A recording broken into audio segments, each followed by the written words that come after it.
has started. Very good morning to all the esteemed members. Wishing you all a very happy day to each and every one of you.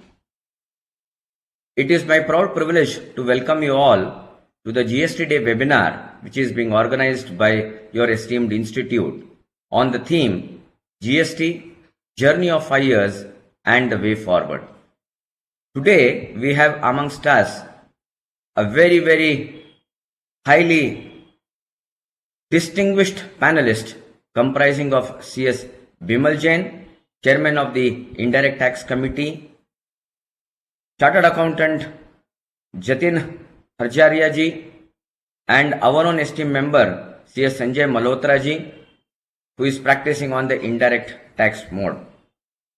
I also take this opportunity and welcome each and every esteemed members of our fraternity, and on this occasion I would like to extend a very warm greeting to all the chartered accountants, all the company secretary and chartered accountants who are present over here for attending the GST Day. It is indeed a very proud moment for each and every one of us when we are having this particular program. Friends, Gandhiji had once said, "The future depends upon what you do today." His words truly amplify the government's intention of introduction of GST in the year 2017 as a futuristic tax reform that has helped India achieve the much awaited one nation, one tax regime. GST is truly a game changer for Indian economy as it has replaced multi-layered complex indirect tax structure with a simple, transparent and technology-driven tax regime. The introduction of the GST is a very crucial step in the field of indirect tax reform in India by merging a large number of central and state taxes into a single tax. For the end customer, the GST is beneficial in terms of reduction in the overall tax burden on goods and services. GST has integrated India into a single common market by breaking barriers to interstate trade and commerce, by eliminating cascading of taxes and reducing the transaction costs. It has enhanced ease of doing business. Evident changes have been made in the way business is conducted, taxes paid, and reports and return submitted in the post-GST era. Introduction of GST has also made Indian products competitive in the domestic and in the international markets. GST, because of its transparent character and easier administration, holds greater promise in terms of sustaining growth for the Indian economy.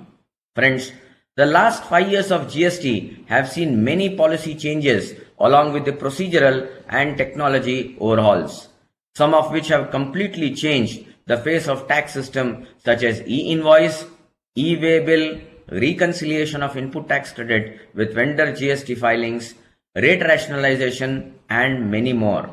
During the last 5 years of the GST, the government has been proactive in issuing notices, circulars, clarification, and orders.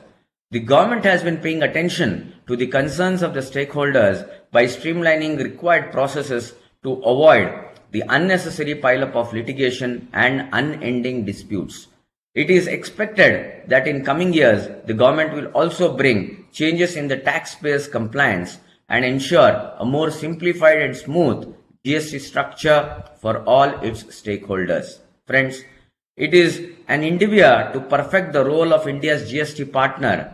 ICSI has launched many initiatives with respect to GST like GST newsletters, GST educational series, GST corner under Chartered Secretary, webinar on GST, and many more.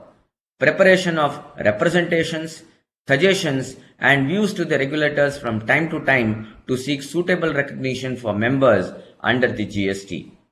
GST certainly is going to be a game changer in coming years, and this law will open up many opportunities for the country and will certainly be helpful to boost the economy. GSTS Council has resolved various contentious issues being faced by the taxpayers on the procedural as well as on the statutory front, and has issued timely notification and clarification considered the COVID-19 pandemic to the provide relief to the tax relief to the shareholders and stakeholders. Friends, if you see the GST revenue contributions or collections in the financial year 2017-18, 7,19,078 crores were collected in the year 2017-2018. In the year 2018-19, you will find it increased to 11,77,370 crores of collection.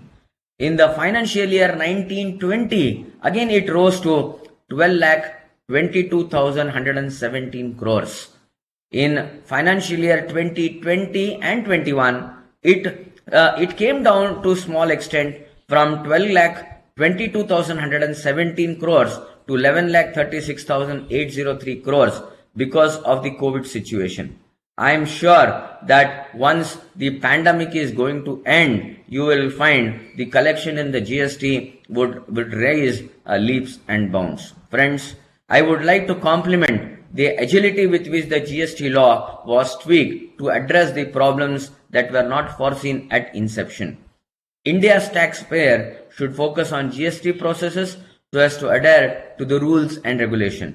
I would close with the words of Honorable Prime Minister who said, and I quote, GST is a landmark achievement which is bound to take the nation towards exponential growth.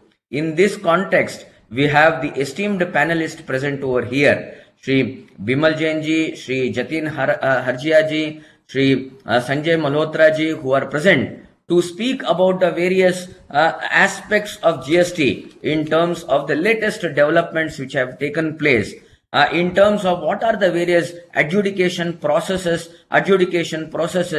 as well as the procedures and the appeals thereon.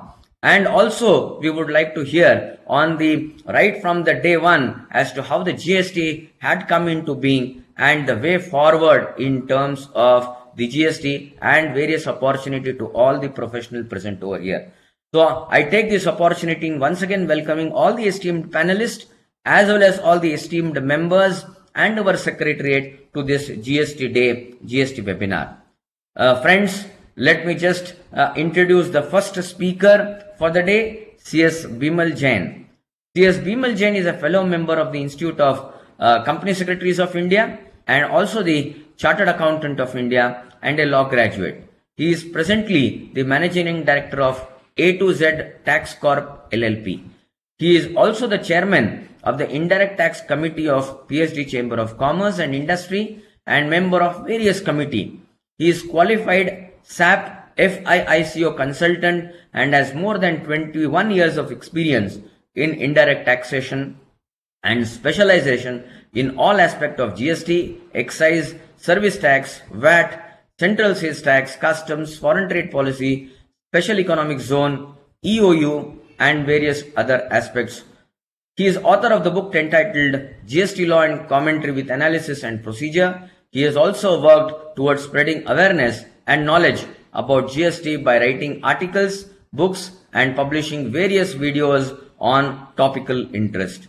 Before I request Bimal Jain ji, let me tell all the esteemed members that in spite of being a high-profile professional, CS Bimal Jain, at any point of time you call for the sake of the institute, whether to represent before the Ministry of Corporate Affairs or before any other authority in terms of sharing the knowledge as to the impact. The much more I could remember is of the corporate social responsibility, that what are the various aspects which ministry may face, and on that aspect Bimal Jain had represented ICSI to the various authorities. Sir, thank you very much. I am sure that you are going to contribute much more, and whenever ICSI requests you, you are always available at our disposal. I would now request CS Bimal Jain ji to kindly take it forward. I would request your brief introduction and over to you for 30 minutes, please. Thank you. At the outset, let me thank Sri Nagind Kumar ji, former President ICSI, to my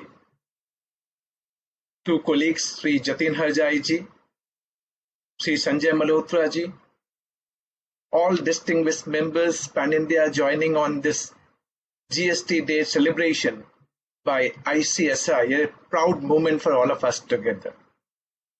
And just to recall and to let you know, to each one of you, ICSI has got Guinness World Record for largest taxation class, and wherein I was privileged as a keynote speaker.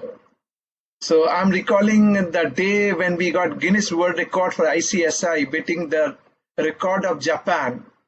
And I was fortunate enough as a keynote speaker in that largest taxation class.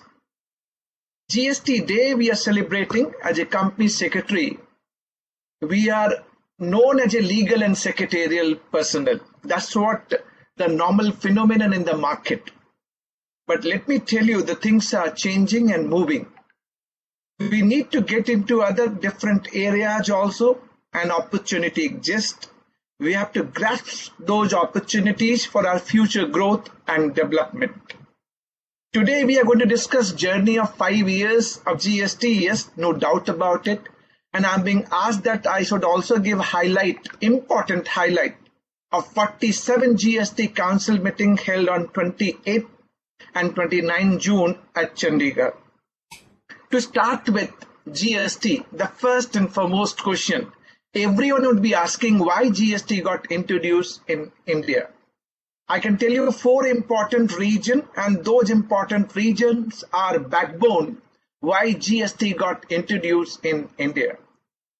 In pre-GST era, we were having multiplicity of taxes, either levied by central government or state government. Around 17 indirect taxes and 23 cess merging into one basket. Advantage number 1. Our compliances got eased down. Second, double taxation. In pre-GST era, you would be knowing certain transactions were chargeable to both taxation, service tax and VAT, sometime excise and service tax as well. To give you some of the example, restaurant services, let's say 1,000 rupees, pre-GST era, we were paying VAT on 1,000 rupees, and on 40% of 1,000 rupees, we were paying service tax also. Construction services, works contract services, and software, ERP. Nagenji coming from the Bangalore, so that is the IT software, and this IT ERP which we are talking about, software chargeable to both VAT and service tax. On same transaction we were charging VAT and service tax. GST has provided a clarity. A transaction can either be supply of goods or supply of services by way of Schedule 2 in CGST Act. Third, cascading of taxes, tax on tax. Whenever there is tax on tax, it adds to our costing, and thereby we become incompetitive.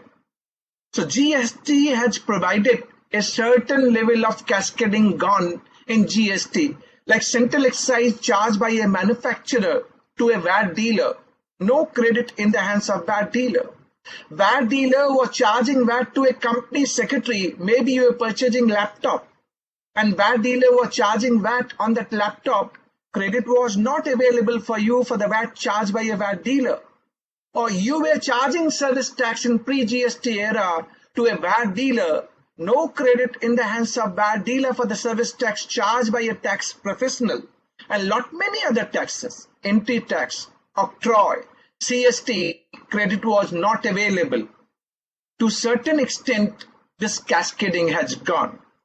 Undoubtedly on 2 broad parameters, and which we are representing to the government of India as well, to center and state both together, we are saying 5 specified petroleum products are kept out of GST, and we are paying pre-GST taxes, of which no credit available.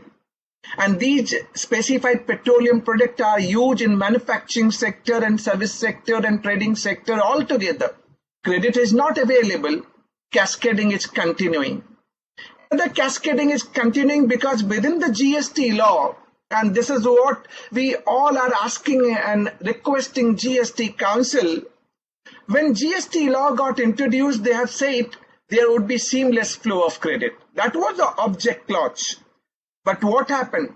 Under section 17 subsection 5 of CGST Act, they have brought the concept of negative list, block credit concept. Even though you are paying GST on input and input services in the course of furtherance of business, but still credit is not available. That is also creating cascading. An example could be you are getting your office constructed, factory constructed, hotel constructed, mall constructed, no credit.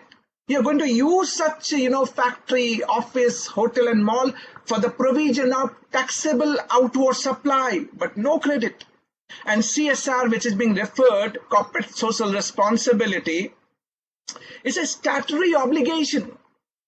We are incurring such expenditure in the course of furtherance of business. Why credit will not be available and why something to be disputed under section 17 subsection 5 clause H, like free gift or sample. I'm not giving free gift. It's statutory obligation on me, and that too in the course of furtherance of business. Why credit would be denied for CSR expenditure? So those are the pointers. 17 subsection 5 creating cascading also in the system because credit is not available.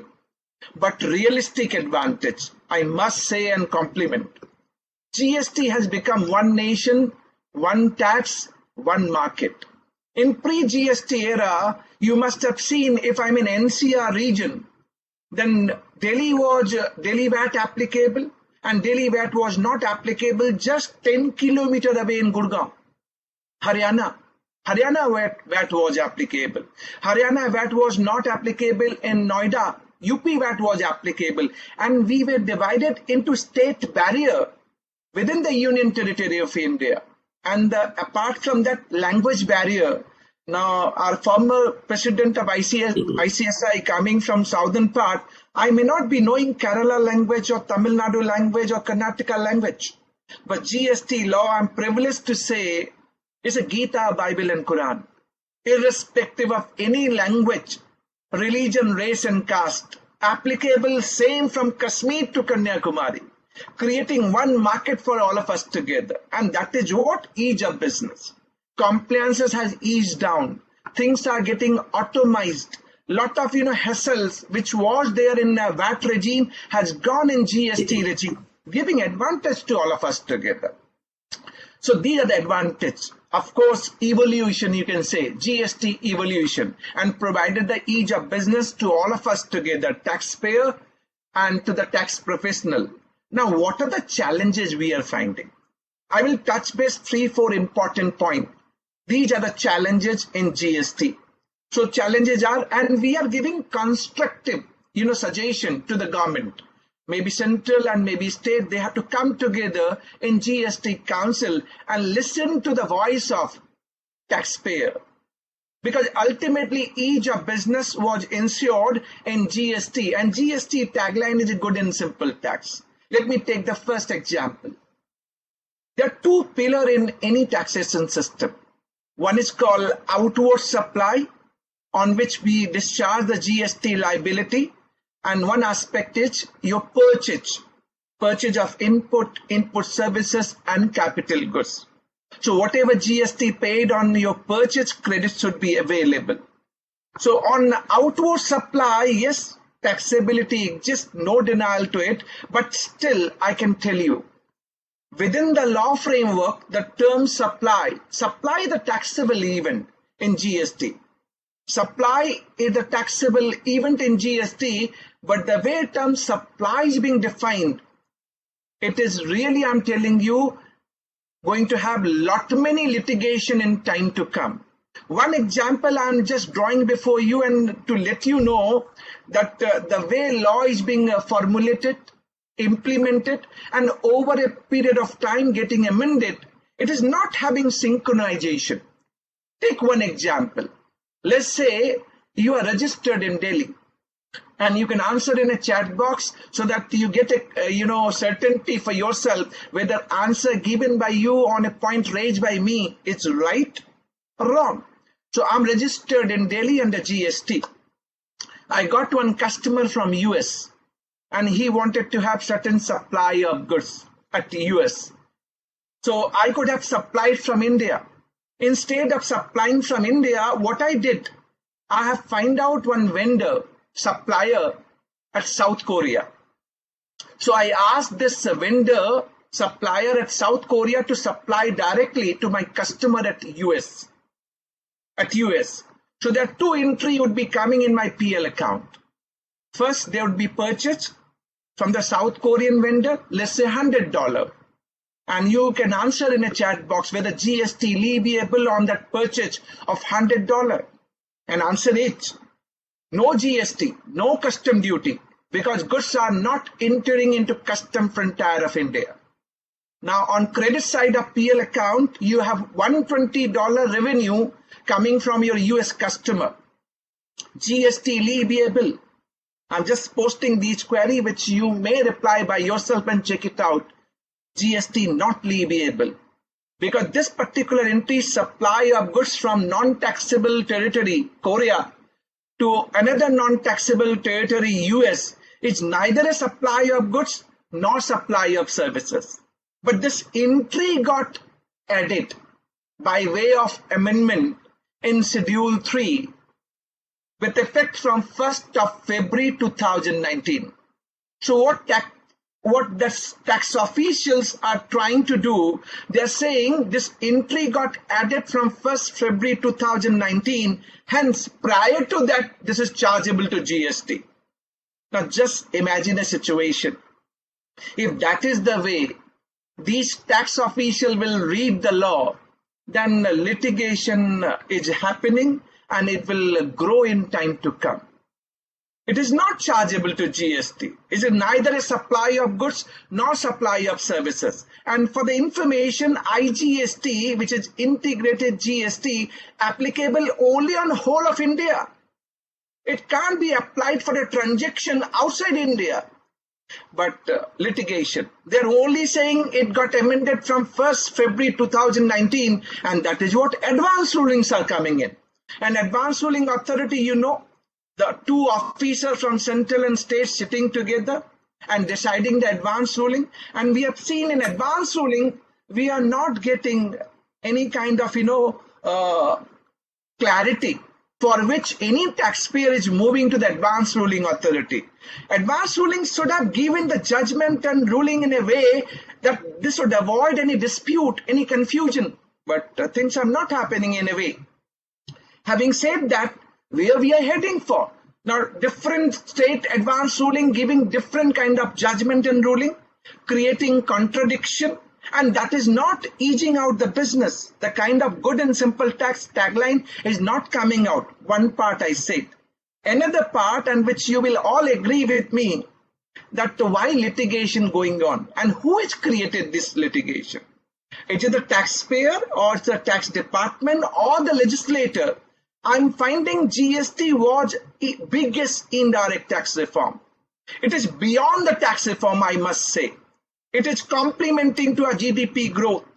It can add value to nation development as well, provided we really implement GST law in a true spirit. That's what we all are looking for. Let me take another example, and this is a very important example.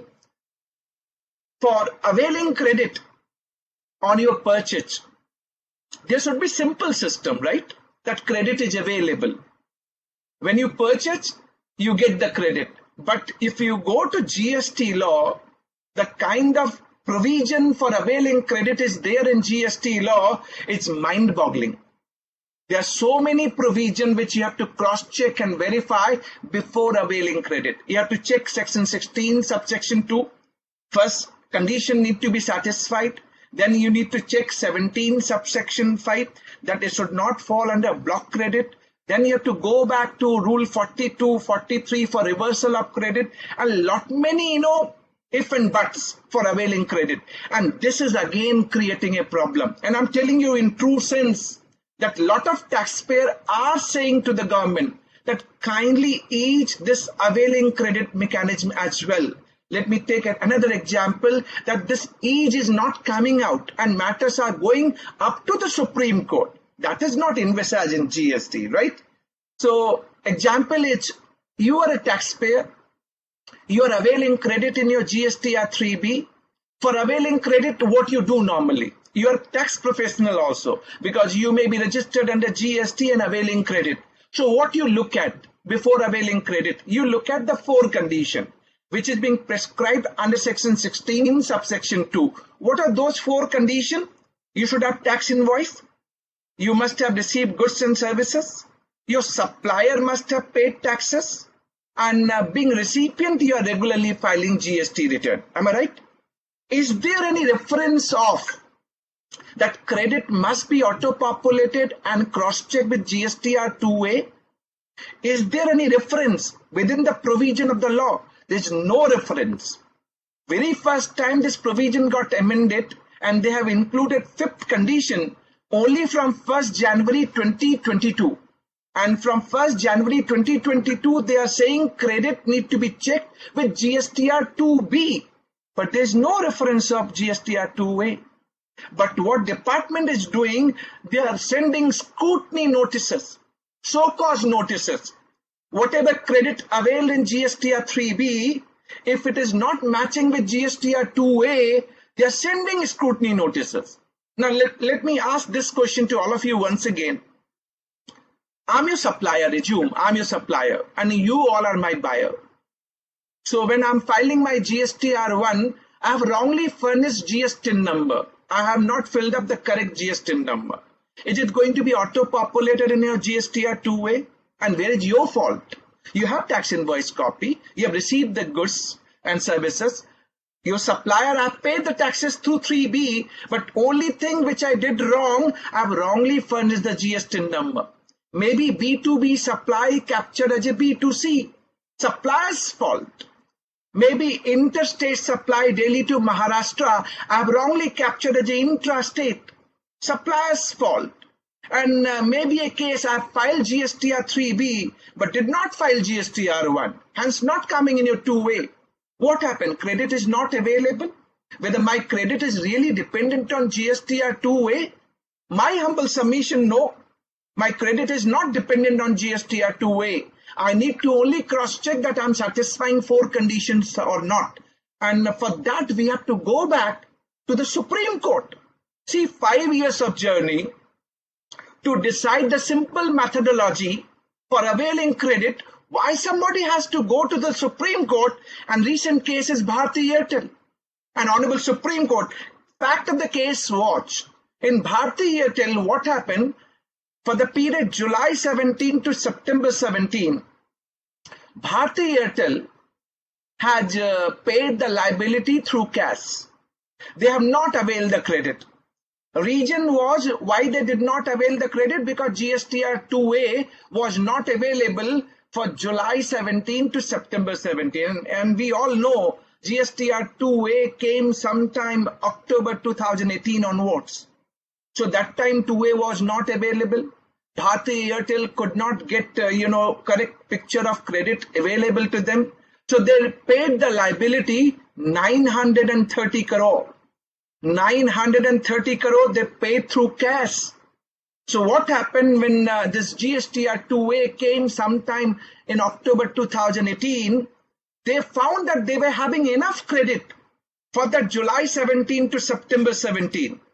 So what they did, they have gone to Delhi High Court. And why they have gone to Delhi High Court? Because GSTR 3B cannot be revised. You cannot amend your GSTR 3B. They have gone to Delhi High Court and pleaded before the court, my lord, that for July 17 to September 17, I was having enough credit and I could have used my credit for discharging the output tax. But since 2A was not available, we are not knowing how much credit is available to us.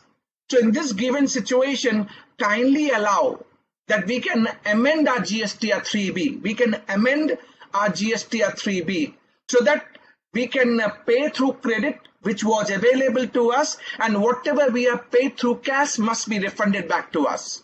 Honorable Delhi High Court has said, yes, you amend your GSTR 3B and take refund of 930 crore.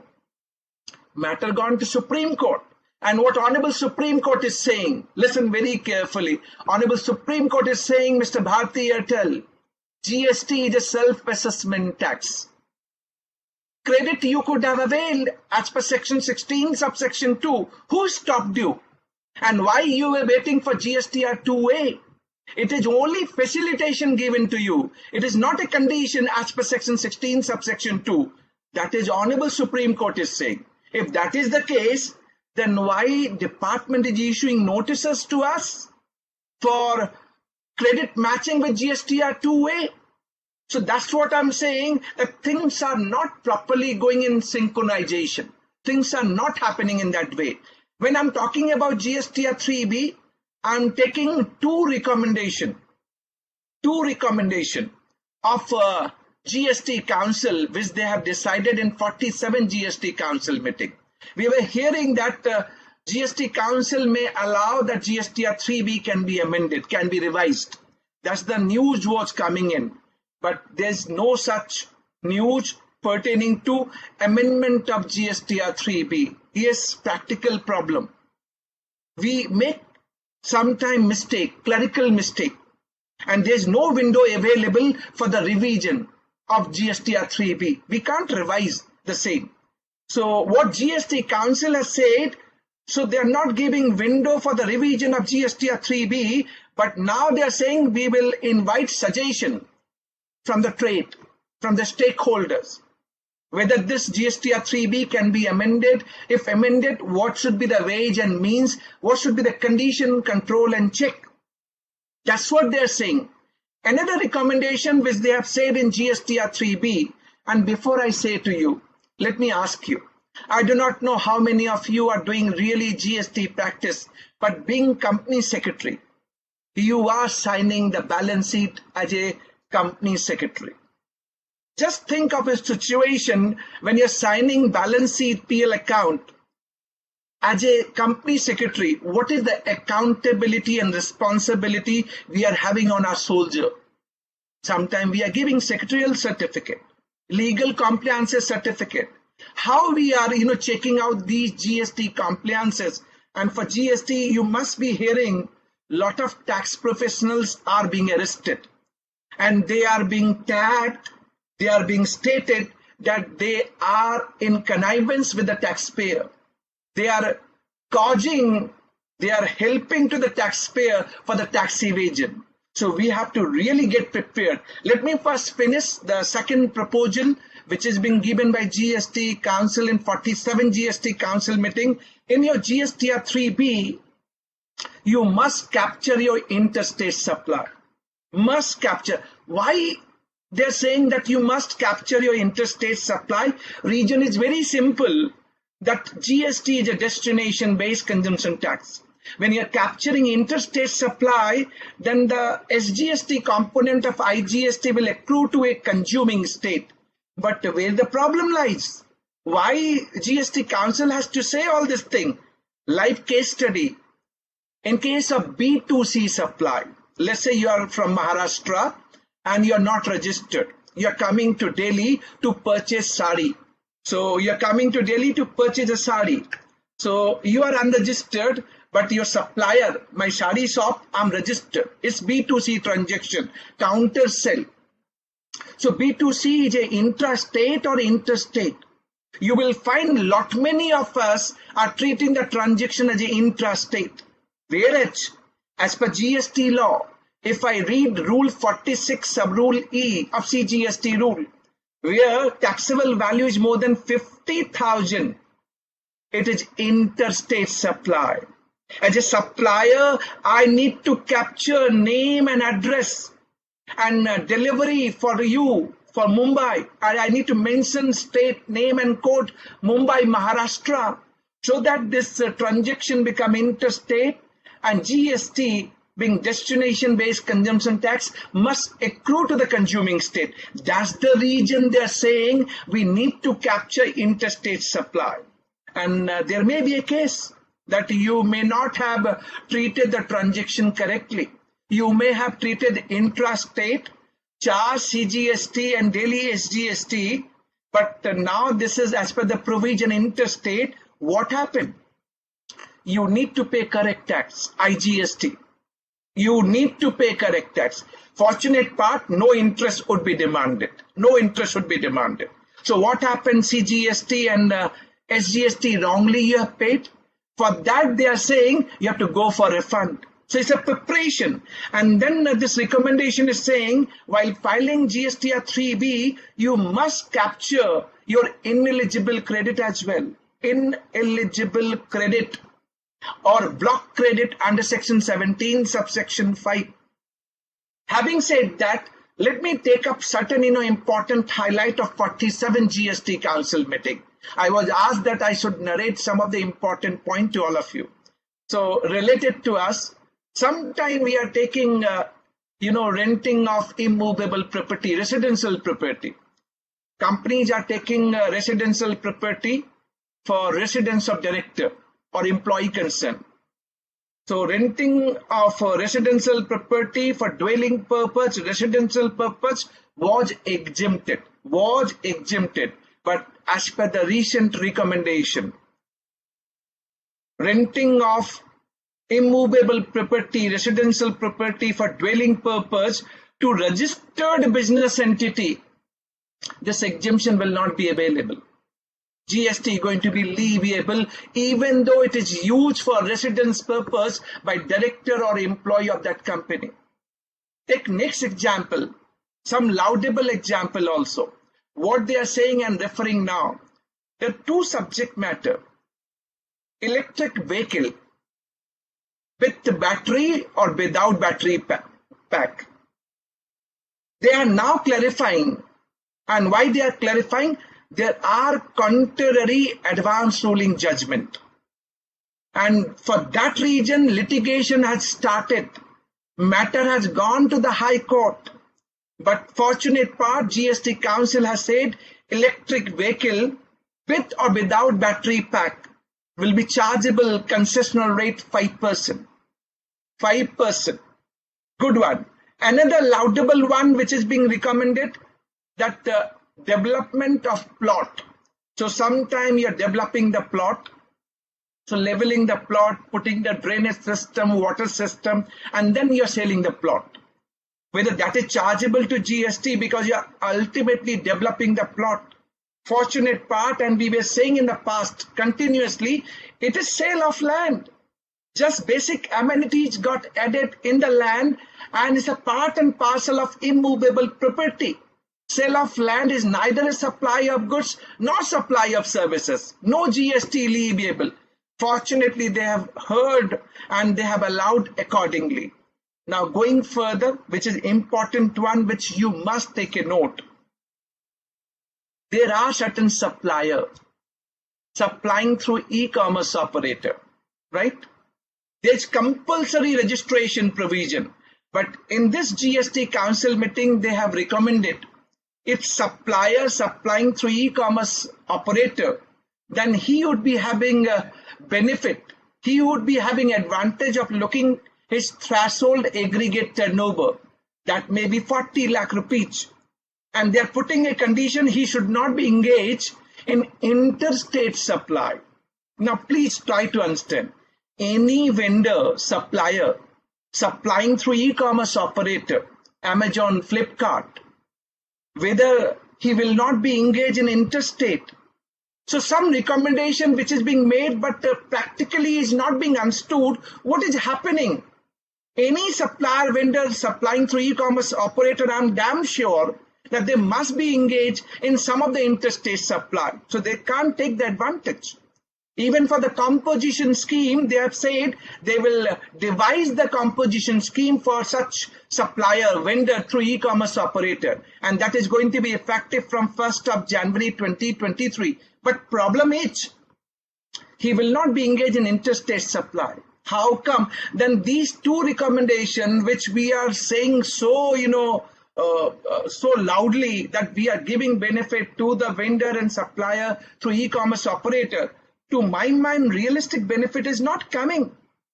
Going further, if I move, then there are two components which is a very much interesting one and which you must take a note of it. Sir, last 2 minutes. Last 2 minutes? Yes. All right, not an issue. Then allow me 2-3 minutes to sum up and conclude. If you are an exporter and you are exporting and you are taking refund of zero rated under section 54 and 55, the important recommendation and which you can take the advantage. What is that advantage I'm referring to? Listen very carefully. That there's 2 years time limit, period limitation for filing refund claim under section 54 and 55. They are saying a period starting from 1st March 2020 to 28th of February 2022 will be excluded for calculation of period of limitation for filing the refund claim by the taxpayer under section 54 and 55. This is the advantage, and similar benefit is being given to the taxpayer for demand and order under section 54 and 55. That's one point. Another aspect which you would be looking for, sometime you're exporter and you have taken some refund, maybe IGST refund or maybe refund of ITC, but subsequently it is being held it is erroneous refund. Then if it is held erroneous refund and you agree it is erroneous refund, you are repaying back to the government. So when you are repaying back to the government, question comes, the e-credit ledger which you have used, which was debited at the time of filing refund claim, should be recredited automatically, right? Should be recredited. But there was no mechanism available. Fortunate part, GST Council has decided that this recredit will be happening through a form PMT 03A. So these are the important highlights which I gave to you. Time is a constraint. Let me take 1 or 2 minutes, then conclude myself.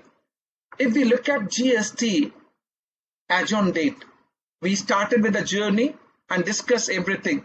My take on GST would be, it's the biggest indirect tax reform. Biggest. It is beyond the tax reform.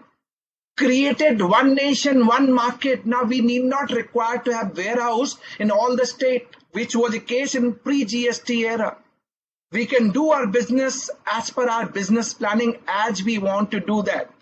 So things are getting, simplified. Each open market is coming up, but what are the way forward challenges which government must look into? They must try to make GST law simple. 1100 plus changes has happened in GST law since introduction of GST.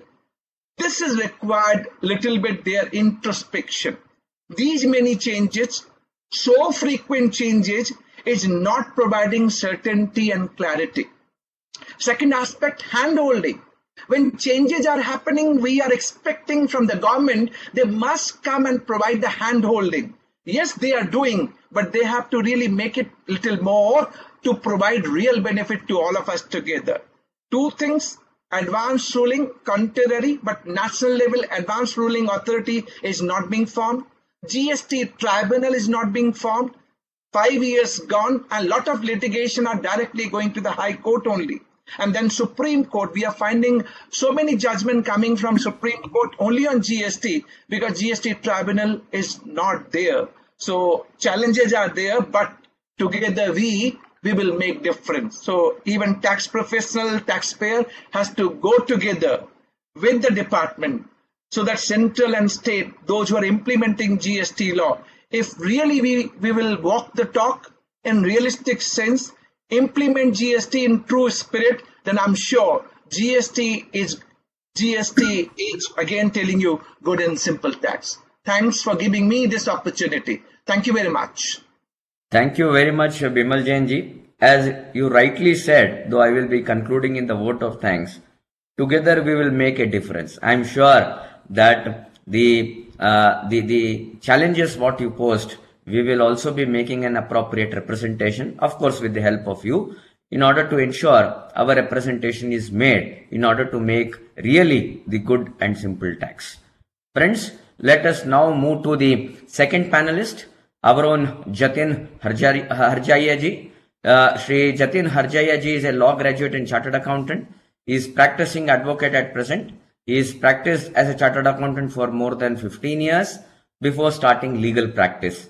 He is a guest faculty on various educational, professional, and industrial platforms and shared his views on VAT, CST, entry tax, works tax, and GST. Apart from India, he shared his knowledge in international seminars, workshops at UAE, Thailand, and Tashkent. He has authored many articles on indirect taxes, which were published in leading taxes journals and contributed in many publications of ICAI on GST and UAE VAT. He is accredited trainer of NACIN, National Academy of Customs and Indirect Taxes, Government of India, for GST training to be provided to trade and industry as well as GST officers of the central government. With this brief introduction, may I request our Jatinji to kindly highlight on the various aspects and way forward, as well as what are the various adjudication process procedures and various judgments which will enlighten all our esteemed members present over here. Over to you, Jatinji. Thank you, Nagenji, Bimalji, Malhotraji, all the members, viewers. A very good morning to all of you, and very happy GST Day. Once Bimalji has covered in his last maybe approximately 30 minutes time, I must say that most of the things he has already covered, highlighted points. But I am a firm believer that whenever we are going to examine or reviewing anything, we should always review the same with what were the objectives. What are the major objectives of implementing GST has already been covered by Bimalji. I will not deliberate upon them. But there are some things which were not the stated objectives. I think I should touch upon them definitely. Number one, if you recollect, when the GST was getting implemented, many a time, then Finance Minister Mr. Arun Jaitley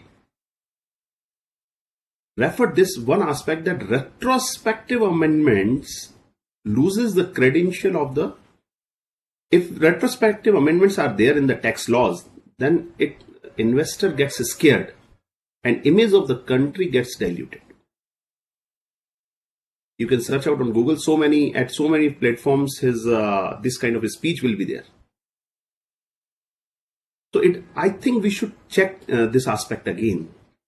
And when this new law has been implemented, which Bimalji said that it is not only a tax reform, it is rather a more business reform. I agree with him. But whether retrospective amendment should be there or not, because whatever business was there, a businessman, a company has taken their tax positions, taken position in their routine affairs 3 years, 4 years ago. Keeping the law of that day in my mind, they were not aware that government will come up after 3 years or 4 years times and then will make a change in the law with that of retrospective effect. And it cannot be expected by anyone. So first thing, I believe if I see the journey of 5 years, then I see that this retrospective amendments are coming in the GST, which I believe is not a healthy practice. Second aspect, stability in the tax laws. If we read literature on any of the tax administration, in fact, if you refer a documentary which was presented by the International Monetary Fund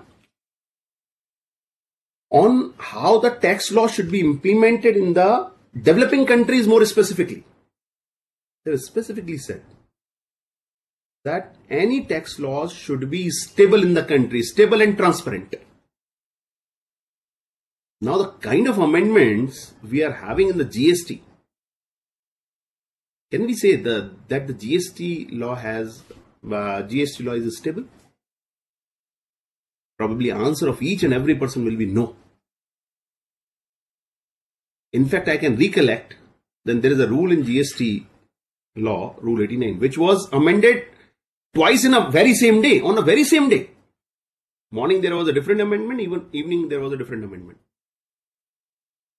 So can a taxpayer keep pace with these kind of amendments? All the companies We all know that all the large companies, or maybe a company who are having a different presence in different locations, most of them are on the ERP systems. And whenever there is any change, they need time to adapt for it. Whether that change is a good or bad is altogether different thing. But they need time at least to adapt for that. So whether this kind of time is always given, sometimes yes, but whether always these kind of times are given, I would say answer is no. Government should make a policy with regard to it, at least whenever they are going to change anything. So at least this much of the time, maybe 2 months, should be given to the taxpayers to cope up with that, to keep at least to make their system in accordance with this. So this is what a second aspect which I was expecting there should be an improvement into it. Third aspect is behavior of the officers. That's very, very important to understand and to handle it.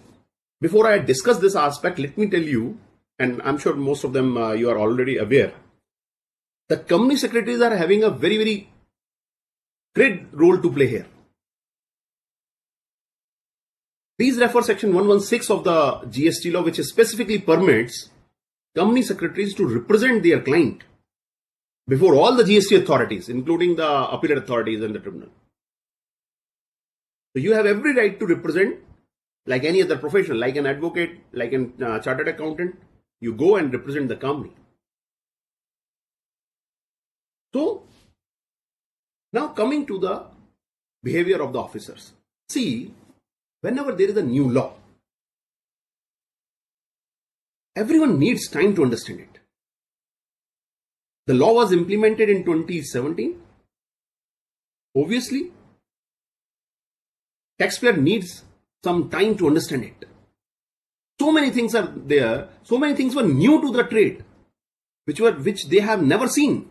So many traders were there, which used to file their VAT return in once a quarter. That's it.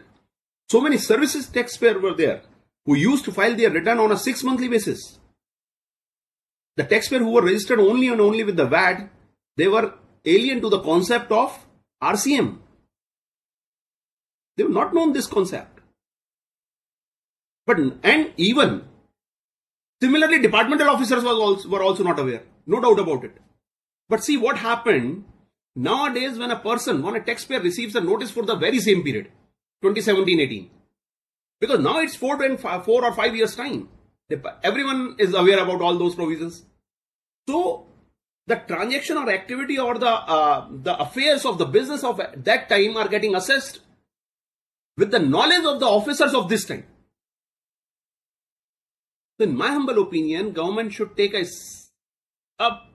straight stand that at least for the periods of 17, 18, 18, 19, 19, 20, at least 3 years time, they should not treat any of these kind of bona fide mistakes.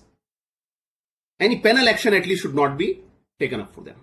This is what my thought at least for them, because even the officers were not aware at that time. Even the government has changed their stand at many a time on a different aspects. Now coming to from this particular behavior of officers to the topic which was assigned to me by Nagenji and team, adjudication process and the representation before the appellate authority. See, under the tax laws, we can say there is a 3-tier structure with regard to collection of taxes, whereby representation role comes. That's very, very important. We need to understand it. Before I go to this 3-tier structure which is provided within the law, let me remind everyone Article 265 of the Constitution of India, which is a birthplace for levy and collection of any taxes. It reads like this: no tax shall be levied or collected otherwise than by way of authority of law. Please mind, it uses both words, levy or collection. Both has to be as per the authority of law, not otherwise. For the moment, I am taking up collection. So no tax shall be collected otherwise than by way of authority of law, That means if there is any collection of taxes, otherwise then the way law is provided, it is illegal or bad in law. Now coming to the three-tier structure of the adjudication and this recovery mechanism, let me come to it. In our tax laws, what happens? First stage is inquiry. I am talking about post filing of the return. Whatever the levy is there, the taxpayer has self-assessed it, filed the return, chapter ends there. The part of the taxpayer is over as of now. Now I am talking from the department point of view, that is the collection procedure. First tier or the first part is inquiry procedure. Once inquiry is over, then there is an adjudication procedure. Once adjudication is over, then there may be recovery or there may be litigation, either of it. Just touching upon all these three aspects in a bit detail. As far as inquiries are concerned, inquiry may be in different modes. Soft form of inquiry, scrutiny, or maybe a calling through a summon. What happened in a scrutiny or a summon? Section 61 and 71 respectively. What happens there? Tax officer gives a notice or a summon to the taxpayer or to the other person, calling him with certain informations. That means you are supposed to give the details or maybe a statement to the officers on a particular day, on a predefined date and time. I would say softest form of recovery, or softest form of inquiry. Now, one step ahead. Audit. Now, what is happening in audit? The departmental officers are coming to the premises of the taxpayer with a predefined date and time. No company, no businessman, no taxpayer wants tax officer to come to his premises. This is a global phenomenon. It is not only in India. No company wants any tax officer to come to their office. But after scrutiny, I would say a bit harder form of inquiry is audit. But still, the department will come on a predefined date and time.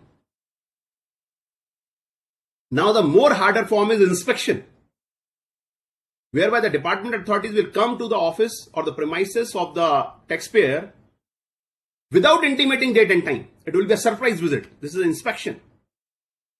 But some limitations are there on the power. So hardest form of the inquiry proceeding is search and seizure, whereby again it will be without pre-information of date and time. It will be a surprise visit.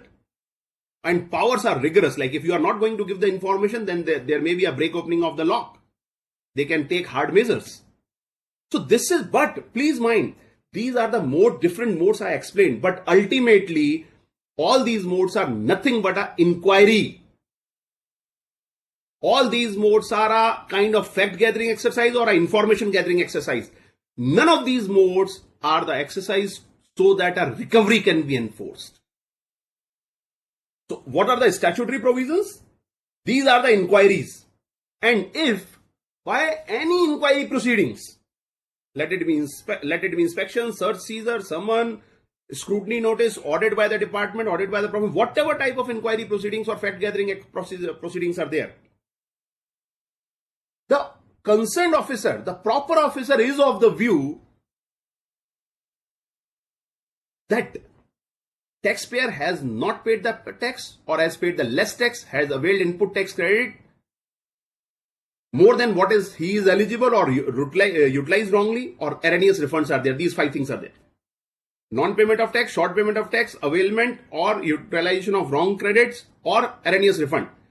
If these things are there, and this is what a result of this inquiry, then adjudication process has to start. Then adjudication process will naturally will start from the show cause notice, pre-show cause, then show cause notices, etc. and will conclude with the passing of the assessment order or the adjudication order. Once the order is passed, then amount becomes due for the payment. Please mind and refer section 73 subsection 9 read with section 74 subsection 9. Amount will become due once the order is passed. That means once inquiry, the moment inquiry is over, adjudication starts.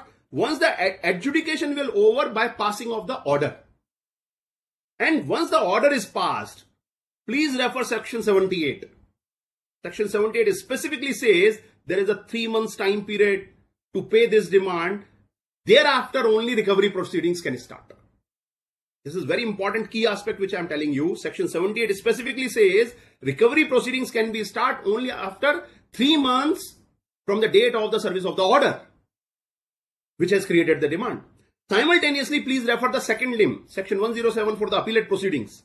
There is a 3 months time from the date of the order again for filing of the appeal. And appellate provision says you need to make pre-deposit of 10% of the disputed tax amount. And if you have deposited this amount and you have filed this appeal, then rest of the demand will get stayed. Just for a hypothetical, let us take an example. An assessment order has been passed with a liability of, let's say, 1 crore rupee tax, 1 crore rupee penalty. Let us assume 80 lakh rupees of the interest amount. Total demand is 2 crore 80 lakh rupees. Then law says if you believe that your computation, your self-assessment is correct, department is wrong, you may file the appeal, you may agitate this demand, and you are supposed to pay 10 lakh rupees. That means 10% of 1 crore rupees for filing of the appeal. You are supposed to pay 10 lakh rupees, and rest of the 2 crore 70 lakh demand will get automatically stayed. There will be a deemed stay on the demand. No one can recover it. Coming back to the issue which I wanted to highlight after discussing this 3-tier process. First tier, inquiry, then adjudication, then appellate mechanism or recovery. Either of them. Now what happened, you will agree with me, whosoever has faced any of the proceedings, that whatever type of inquiry proceeding we are facing, let it be scrutiny, let it be audit, let it be inspection, let it be search and seizure. In each and every proceeding, the single point target of the departmental officers was, you deposit the amount immediately. Again, are you saying something? You are on mute. Again, you are on mute if you want to convey something to me. No, please carry on, sir. Please carry on. Some urgent call. Okay, fine. Please carry on. Okay, fine. So, I'm sure each and every one of you and my co-panelists, Bimalji and Sanjayji, will agree with me that whenever the proceedings are going on, inspection is happening, search is happening, the one point target of the department is they want you to deposit the amount, and a kind of target is there already with them. That we are coming with this kind of target, this amount will have to be deposited with the government treasury on the very same day. Now I will come back with the Article 265 here again. What Article 265 says, for extract of 265, I will say, no tax shall be collected otherwise than by way of authority of law. So legal authority says the tax can be collected only after 3 months from the passing of the order. Whereby department, in each and every case, I will say, in each and every case, try to recover the amount during the inquiry proceedings, which is absolutely violation of the law. It is not as per the legal provisions. Let me give you some of the examples where though these type of cases has gone to the courts, I must say, in a unanimous way, the court has held that this procedure of recovery of any amount during the adjudication process, during the inquiry proceeding is wrong, not permissible. We can start from the judgment of the Honorable Gujarat High Court in case of Bhumi Associate, whereby they have in crystal clear sum, order dated 16 February 2021. They have given a direction to issue the instruction to the CBIC and the other senior officials that you please ensure, number one, 4 things they have directed. Number 1, recovery, no recovery shall be done when the proceedings under section 67 is going on. That means either inspection or search is going on. No recovery of any sort should be made. Number 2, even if the taxpayer is going to pay voluntary on that day, then tax officer should advise the taxpayer, don't deposit on today. Let us complete the proceedings and let us leave the premises, and on the very next day you can deposit if you want to deposit on a voluntary basis. If any businessman who have faced this search or inspection, he must be laughing on this statement. That actually is it what the court said? Because actually what happens is altogether different. Third thing, the Honorable Court has directed that there should be a portal, grievance redressal portal or mechanism whereby if there is any proceedings of inspection, search or seizure, in that case, one should be able to file a complaint or grievance. Number 4, if there is any complaint, grievance and the officers found to be errant, then they should be strictly punished. These kind of guidelines were being framed by the Honorable Gujarat High Court. After that, we had the very beautiful judgment from the Honorable Madras High Court in case of Nandi Dal Mill. That was also on the similar line, that forceful recovery was made. And then 2 crore rupees got deposited before adjudication. The claim of the department was, no, it was voluntary. Court said, no, nothing doing, no voluntary. When the assessee is ready to take the SCN, show cause notices, then you give the show cause notice, proceed with the adjudication. Let the law takes the course. That means once the adjudication will be over, you recover it if he is not filing the appeal, or rather, or let him file the appeal. Similarly, dim distributors from the Telangana High Court, similar aspect. The very lovely observation which flooded during on this WhatsApp was, the court specifically made an observation that if you are making recovery during the inquiry proceeding, that means you are putting up cart before the horse. How can it run? That means recovery has to come after inquiry and adjudication is over, not before that. You are putting up recovery before that. Then after that, we got a judgment of this Swiggy judgment, Bundle Technologies, from the single bench of the Honorable Karnataka High Court, which was appealed by the government before the division bench. And division bench has given a beautiful judgment on 3rd March 2022. They have linked this aspect, recovery aspect, Article 265, linked it with Article 300A of the Constitution of India. They said if the recovery is made during the inquiry proceedings, it is a clear violation of 265 read with 300A, which gives a right to property. So, meaning thereby, I have just given one example and how the courts has come upon that. But please mind, not each and every person is capable or can go to the courts.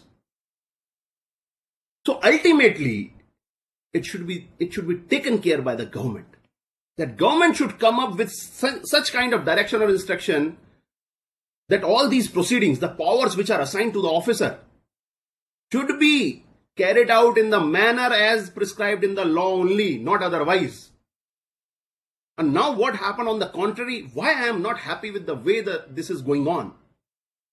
Honorable Gujarat High Court has given an instruction, has passed the order to issue the instruction for these proceedings, what I discussed, on 16 February 2021. But even after lapsing of maybe approximately 15 months time, no instruction was issued. After that, we saw there was an instruction on this 25th May, last month only. Last month now, we are sitting on 1st July. 25th May 2022, the instruction was issued. But if you read that instruction, I must say, that is a kind of jalebi jaise bana diya jata, it's like that. So government should be clear that the law should be transparent. Law should be followed in the true spirit of the way it is being made. सिर्फ काम चलाने के लिए चीजें नहीं होनी चाहिए. So this is what the point which I wanted to tell you about this aspect. As far as the appellate proceedings are there, I have touched upon the first appellate level. If you are going to second appellate, which is not there as discussed by the Bimalji, that second appellate is that is GST appellate tribunal is not there as of now. That is why that the cases are directly going to before the Honorable High Court.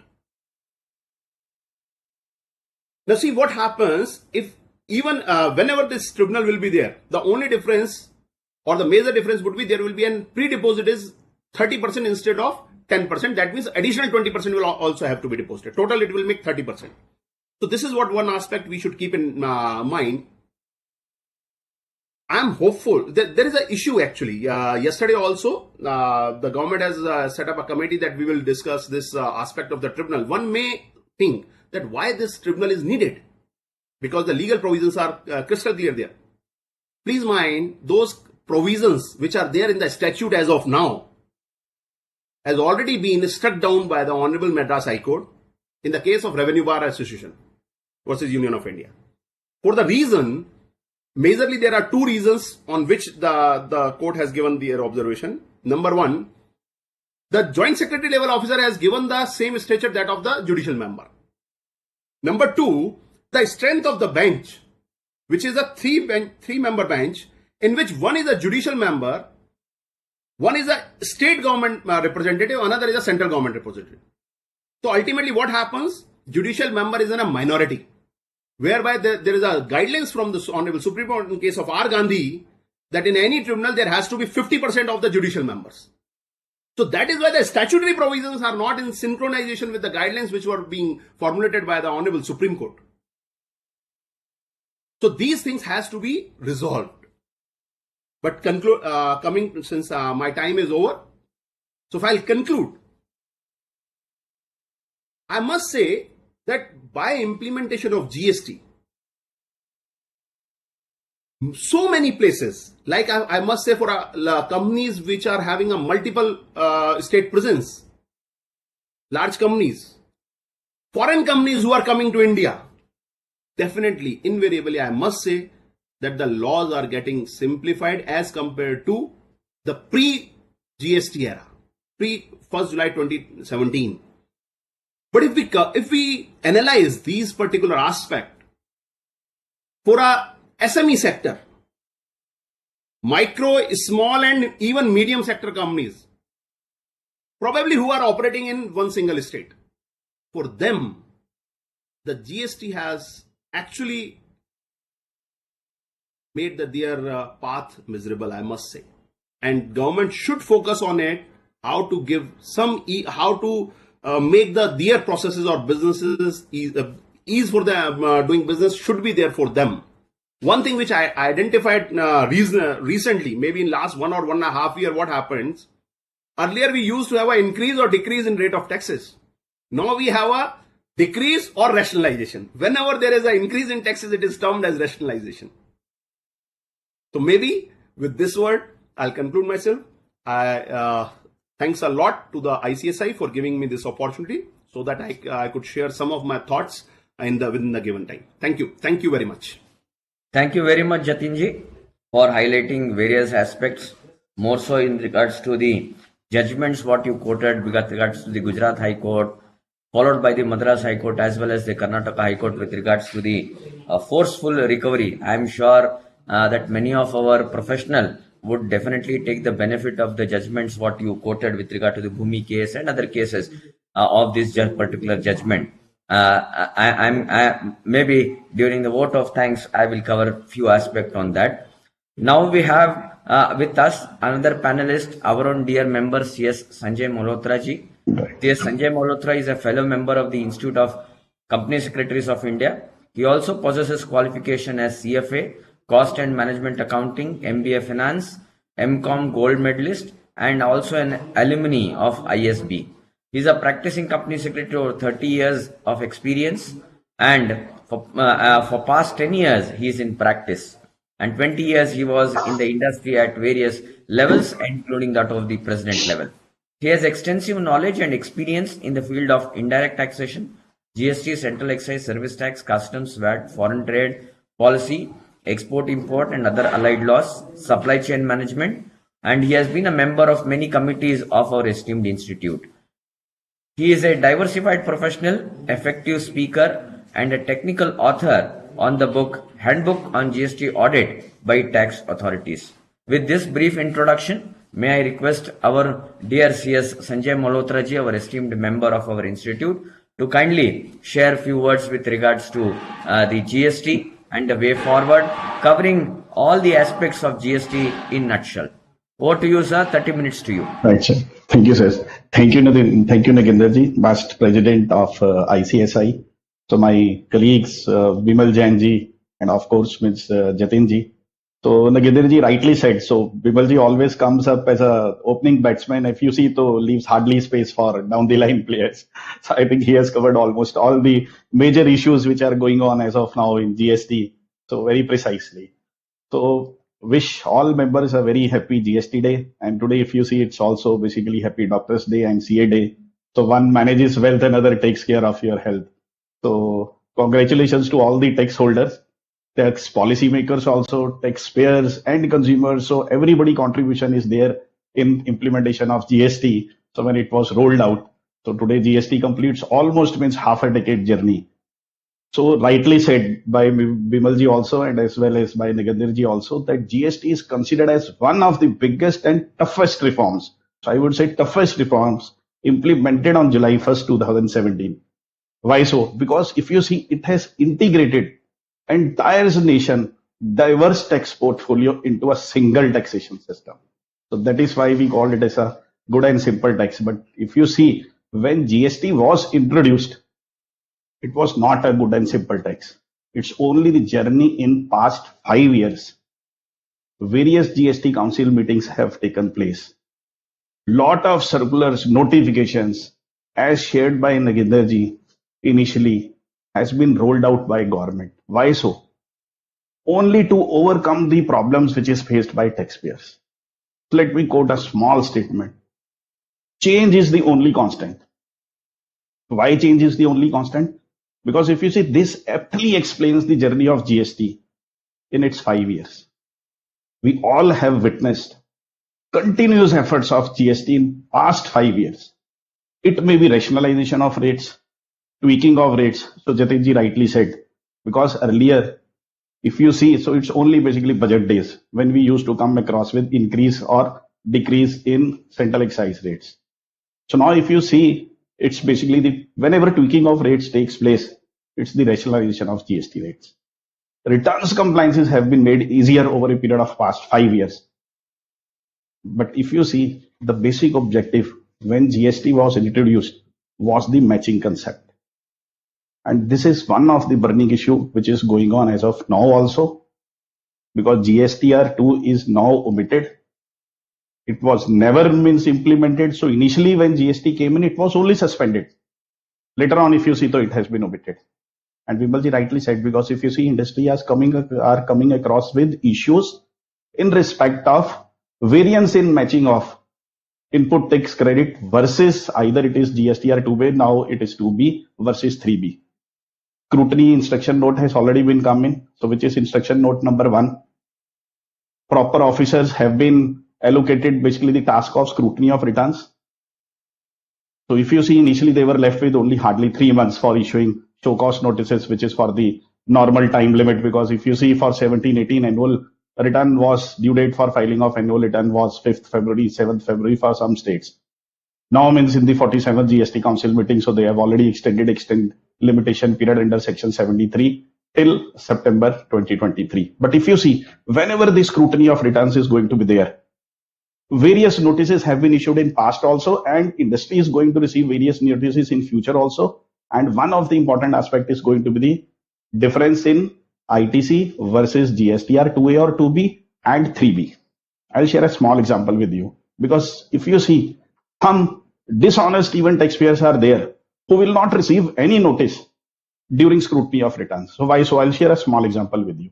For example, if I have sourced, I'm based in Chandigarh. So if I have sourced one mobile phone costing rupees 1 lakh, wherein element of GST is 18%, from Mr. Nagendra, who is based in Bangalore, he has raised invoice on me, charging element of IGST, let's say at the rate of 18%, which comes to 18,000.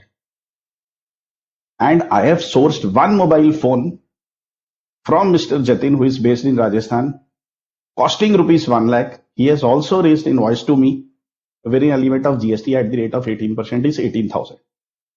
I have availed ITC of IGST for rupees 18,000 in my GSTR 3B against invoice issued by Mr. Jatin. So my GSTR 3B is saying that I have availed ITC of IGST, which is 18,000 rupees. But Mr. Jatin has never ever filed GSTR 1 or paid tax in GSTR 3B. But if you see, Mr. Nagendra has filed GSTR 1 and the entry has auto-populated into my GSTR 2A. So if you see the dashboard which is at the taxpayers portal and the dashboard which is available at the officers portal will always show a summary that there does not exist any mismatch, because ITC as per GSTR 2A is 18,000 and ITC which has been availed by me is 18,000.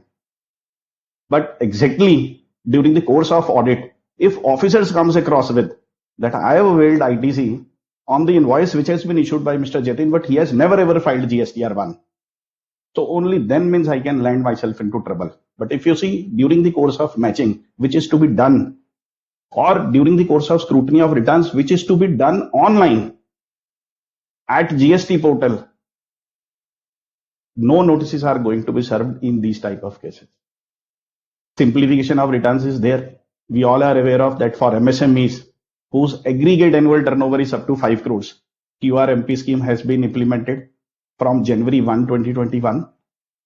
It is basically ease of doing business for them, because instead of filing GST on a monthly basis, now option has been given to them to file GSTR on a quarterly basis, but they can have a facility to file in various invoices having value, cumulative value up to 50 lakhs through IFF facility.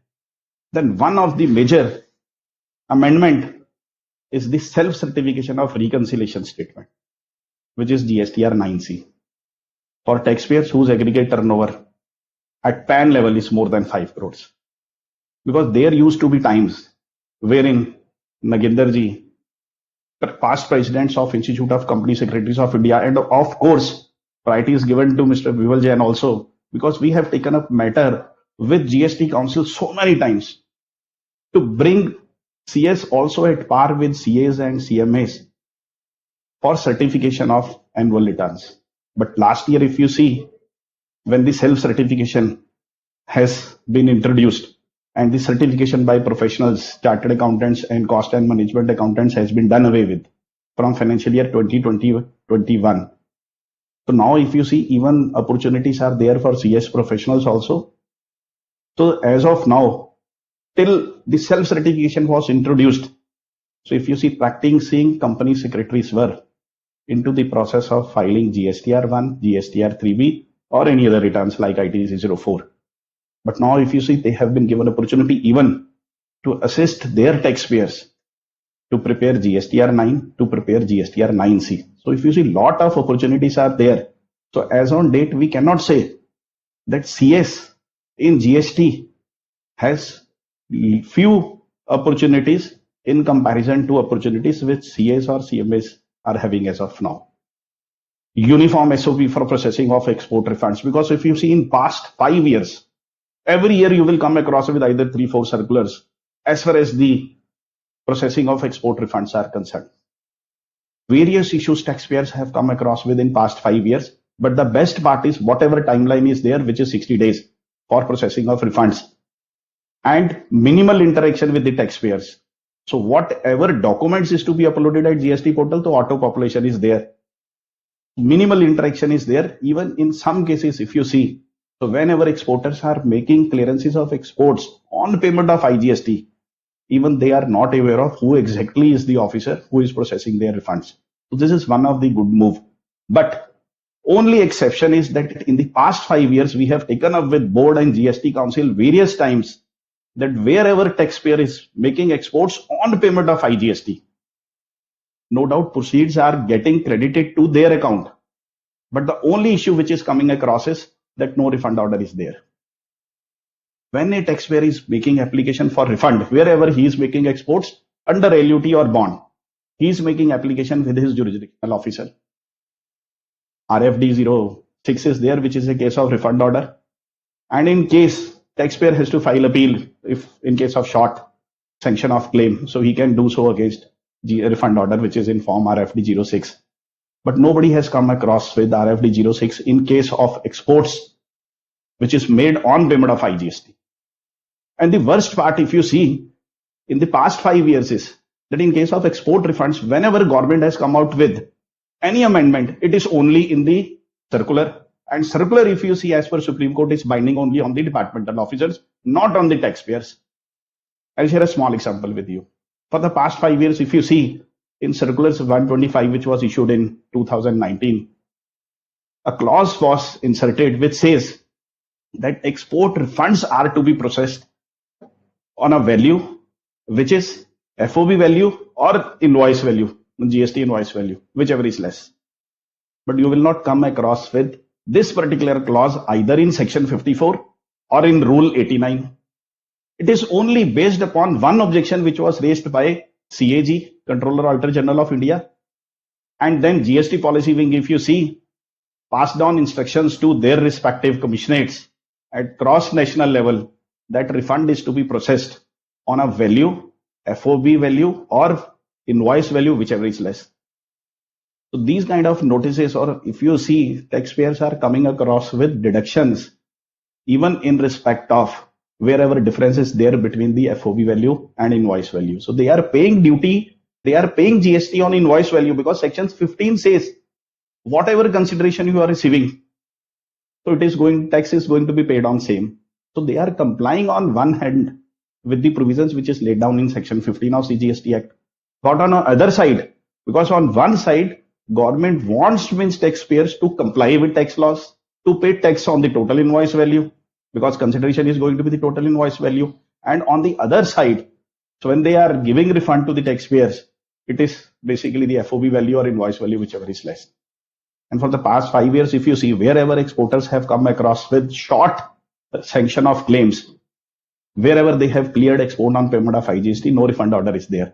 So appeal kare bhi to means which order is going to be there, so against which a particular industry or a taxpayer will file appeal. No doubt, Vimalji rightly said, because government has now come out with another format, which is GST PMT 3A. Because if you see, so last, I think in 2018, notification 54 by 2018 was issued, wherein one of the exception was that in case of imports under advance authorization, if taxpayer has not paid IGST, he cannot make clearances on payment of IGST. But if you see, various notices we have even come across with issued by even the proper officer or officers of DGCI and DRI also. In some cases, even officers are not aware of, because explanation was inserted in notification 16 by 2020 that this is effective from 23rd 10 2017. But 54 by 2018 notification says that it is effective from the day when it is going to be published in official gazette, and official gazette, it was published on 11th October.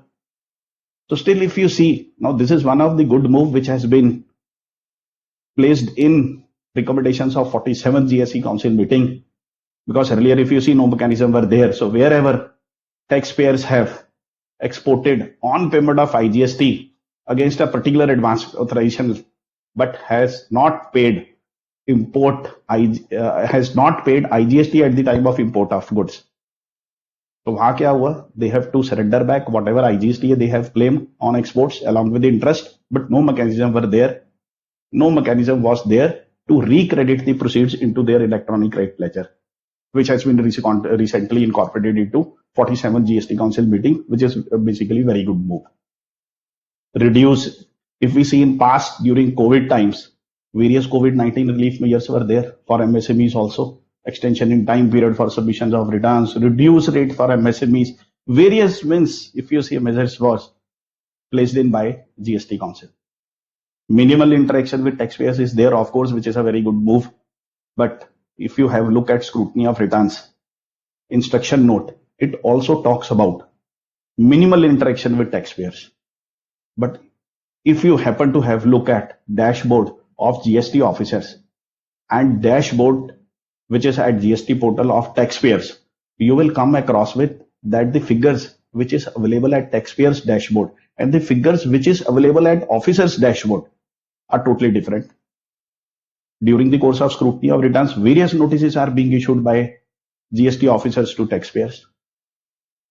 And notices may, if you see, one major aspect is the difference between 2A or difference between 2A versus 3B, or difference between 1 GSTR1 and 3B is this much. That is as per their dashboard. But it is only kind of a harassment to taxpayers, because when taxpayers reverts back to officers, so they enclose copy of their summary also, which is available at their tax dashboard, which clearly spells out the figures which is different from the figures which is there in the notices. So unnecessarily, if you see, lot of basically unnecessarily harassment is there, because I have come across with various notices issued across nation to taxpayers, wherein dashboard of taxpayers says something and dashboard of tax officer says something. So then if you see digitalization of taxation system, which is one of the best move, I would say, because it's a major shift towards leverage of technology. No doubt e-invoicing is there, because if you see, Vimalji is aware of, because he has been highlighting in the past 4 years burning issue, which is for fake invoices. No doubt e-invoicing has come across with from April 1st, 2022. So it is even mandatory for those taxpayers whose average annual turnover is more. In the past, starting from 1st July 2017, in any of the financial year, if the turnover is more than 20 crores. But you see, this is one of the good move. But still lacuna is there. No doubt, GSTN at the initial stage had number of technical glitches at GST portal. But the best part is because if you see establishment and running of GSTN, single IT platform to handle tax systems of states and union territories, along with the single interface for more than 1.37 crore taxpayers as of now, is a challenging task. Initially, we all are aware of the technical glitches were there. That is why GSTR 2.3 has never been put in place at GST portal. So despite of all this, if you see, in order to control the issues of fake invoicing, so no doubt GSTR 2B and GSTR 2B and GSTR 1 details are getting auto-populated in the present scenario in GSTR 3B. Because earlier what used to happen was, if I have filled in liability which is there in the GSTR 1, which is let's say for 1 lakh rupees, so 3B at the time of filing 3B, so in some cases, if you see, you may come across with that the figure of tax liability which is 1 lakh has been wrongly punched as 10 lakhs. So 9 lakh ज़्यादा हो जाता था.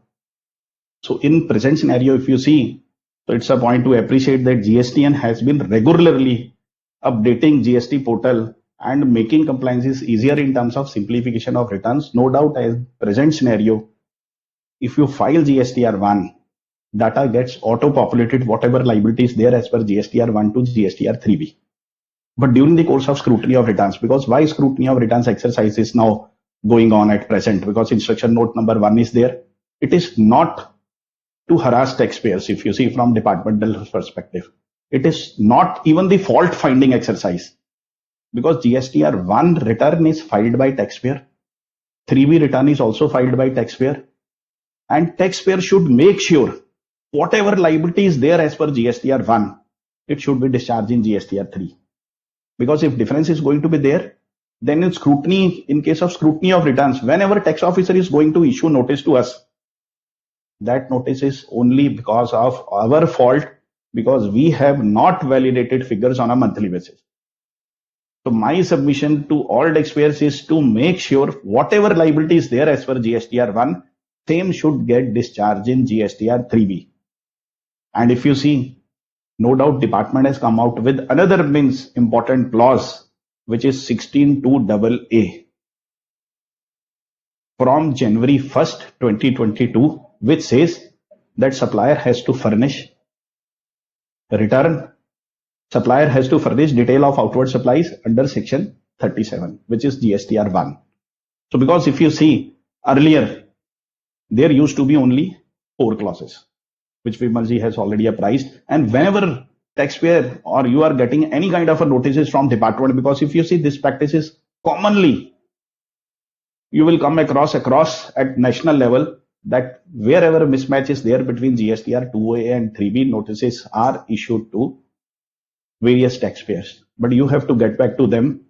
So I am reiterating what Vimalji has also pointed out, that you have to get back to tax officer, that if you refer to section 16(2) of CGST Act, it has 4 conditions. One is possession of tax invoice. Second is receipt of goods or services. Third is your supplier should have filed GSTR 3B or paid tax. But if you see, there was no condition that supplier has to furnish GSTR 1 also. When the condition was not incorporated in section 16(2), which contravention in section of GST Act or rules of GST Act taxpayer has done? Rule section 42, if you see, was never ever implemented, which was a matching concept. And because if you see recent Finance Act, it has been proposed to be omitted. No doubt, one hand, because if you see, most of the amendments, even if you see in GST law, have been prospective. But retrospective amendments with effect from 1st July 2017 have not been uncommon and have continued to be made right up to the Finance Act 2022. Because if you see, even in the recent Finance Act, it has been recommended to amend Section 50 subclause 3 of CGST Act, which says that if a taxpayer has availed ITC, which is incorrect or which has been claimed excess inadvertently, but if that ITC has not been utilized, interest cannot be charged. Because if you see in central excise regime, we had various judgments even from higher courts, from Supreme Court, that if a taxpayer has availed ITC and if that taxpayer has made reversal without utilizing ITC, it is as good as non-availment of ITC. If you see, lot of issues are there, so which still needs to be resolved. So important aspect is non-payment to vendor within 180 days from the date of issue of invoice. What revenue stands to lose? Because if you see, if I am sourcing something from Mr. Jatin, it is only commercial terms and conditions between me and Mr. Jatin, that if you fail, if whatever material you supply to me, because let's say if you are going to put up water treatment plant into my premises, which is going to take almost close to more than a year's time, so I'll be making payment to you after the end of 1 year, whenever means entire water treatment plant gets installed into my premises. But if I am availing credit, it is only my commercial terms and conditions between me and Mr. Jatin that I'll be making him payment 1 year down the line. What revenue stands to lose?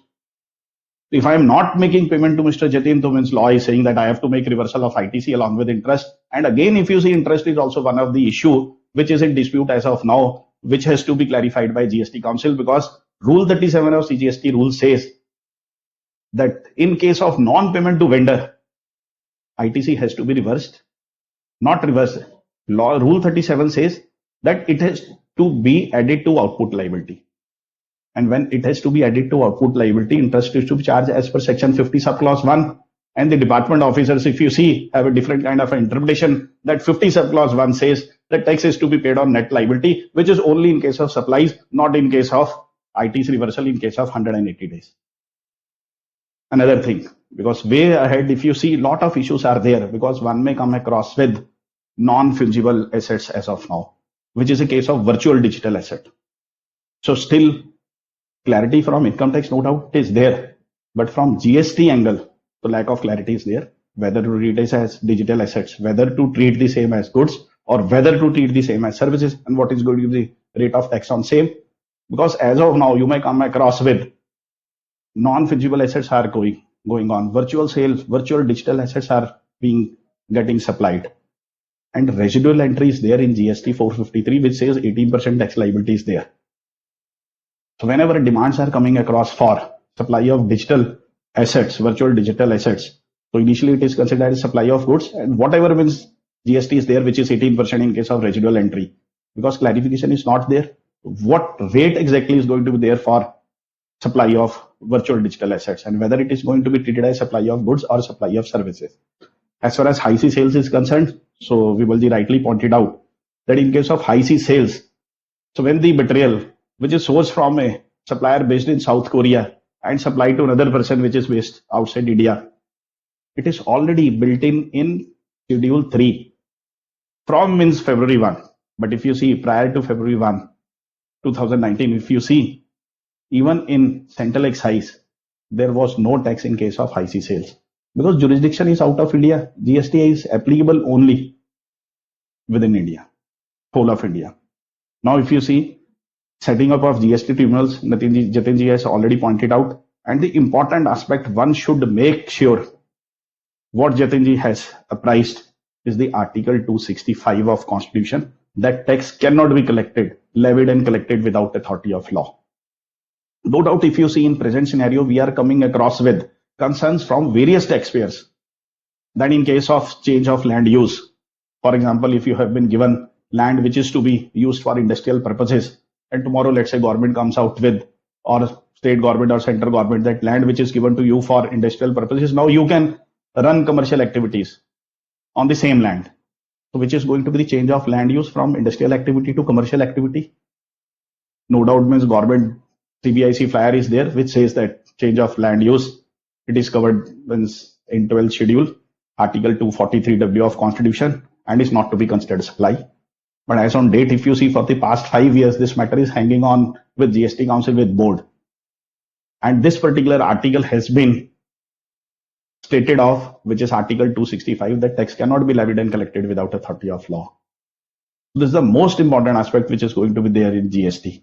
And if you see, means my submissions always basically the board and GST Council is not to come out with amendments like means whatever GST refunds has to be processed on FOB value versus invoice value, whichever is there, or one has to upload annexure B.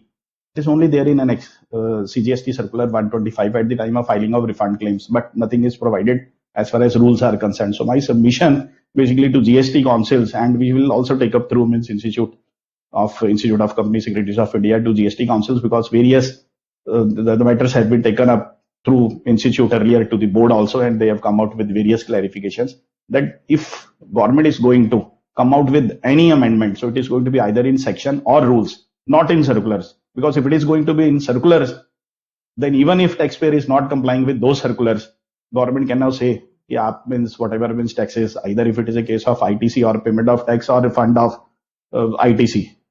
So it should be admissible. It should be made admissible to taxpayers, because circulars are binding only on tax officials, not on taxpayers. So another aspect is, because if you see reverse charge mechanism, because whenever scrutiny of returns is going to be there, so make sure that scrutiny of returns and audit is altogether a different task. And in case of scrutiny of returns, minimal interaction is going to be there with taxpayers. But in case of audit, and audit may, if you see, it is not restricted to returns, audit of returns. Whenever audit is going to be there, because if you see, Jatinji is aware of, because whenever we used to have sessions in NASEN for state GST officers and central GST officers. So if you see course, refresher course, which is on GST audit, which runs for 4 days, what it comprises of? It comprises of creating awareness among GST officers, state and central GST officers, about exactly going through what trial balance is, how journal entry is passed, how to validate, how to download and validate ledgers which is there in the tally, so that whatever figures are there in trial balance, it should directly match with the tally records also, ERP records also, which particular had to be targeted by officers from trial balance. So whenever, because if you see, whenever audit is going to be there, auditor will have a look at your trial balance, P&L and balance sheet first. That is going to be the primary aspect. Secondary is going to be the returns part, because return parts means if any deficiency is there, it is going to be scrutinized even by the system also.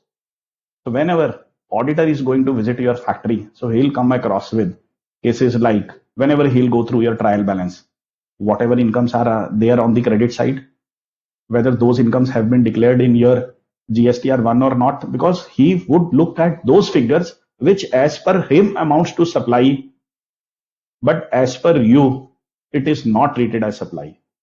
Because if you see, you may have gone with through various articles which have been, I think, authored by Vimal Jain ji also, as far as the employee recoveries are concerned. CSR activities, he rightly pointed out, because if you see various authorities for advanced building decisions are there.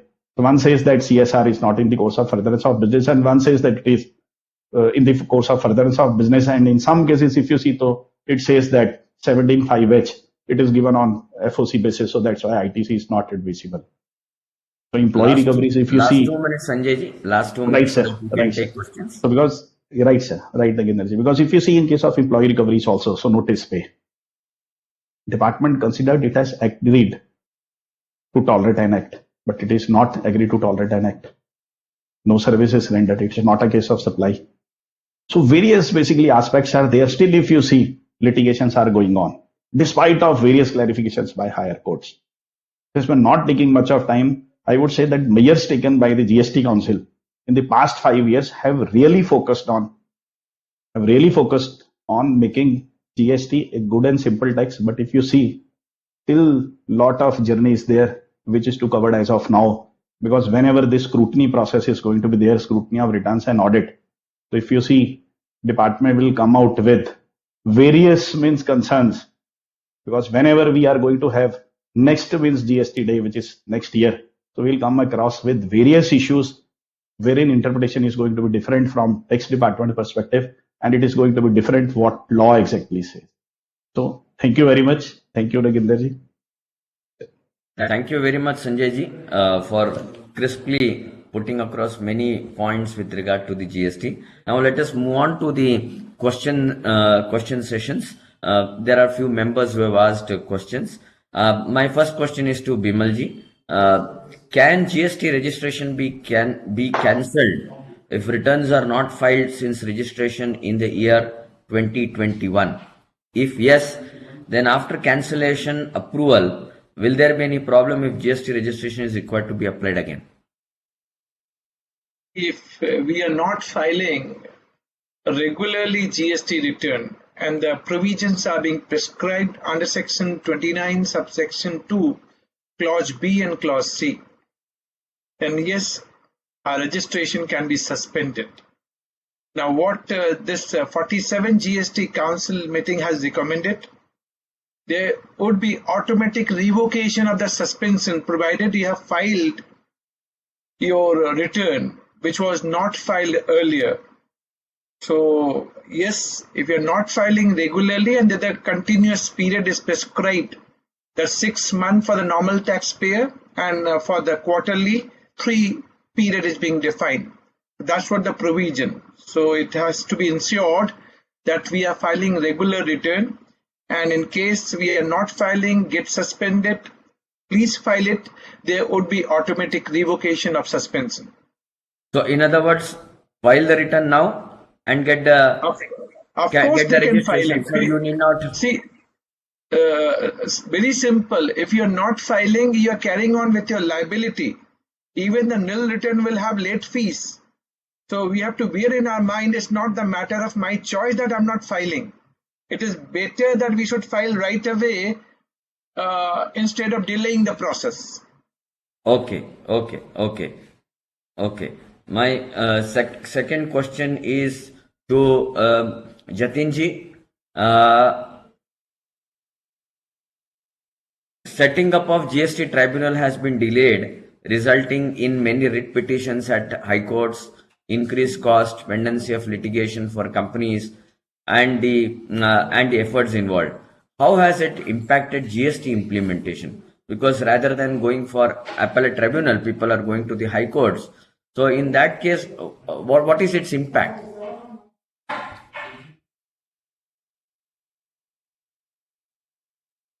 Jatin ji, can you unmute yourself, please? Sorry. Yes. I must say that's a very apt question. See, what is the difference between tribunal and court we need to understand? Courts are dealing with all type of legal issues. If you go to high court, the high court judges are dealing starting from the CPC, CRPC, IPC, Information Technology Act, FAMA, each and every law they are dealing. What happened in case of tribunal? Tribunals are dealing with a very specified statute. In that case, what happens? Tribunals are supposed to be, and they are, actually become master of the subject. This is what happened in any tribunal, and the result is more purified judgments, more synchronized judgments. This is and speedier judgments. These are the I would say outcome of any tribunal. Since the tribunal is not there, appeal cannot be filed. Appeal against the order of the tribunal cannot be filed. What we do when we go to High Court, we go in a writ petition under Article 226 of the 227 of the Constitution of India. So, as far as the scope is concerned, 226's scope is altogether different than any of the appellate proceedings. Instead of, while we are filing any appeal of any of the order, maybe against the tribunal before any high court or maybe otherwise, maybe to the tribunal. The difference with 226 is guided mainly by the constitutional aspects. Whether fairness is there or not. Very broad aspects are there.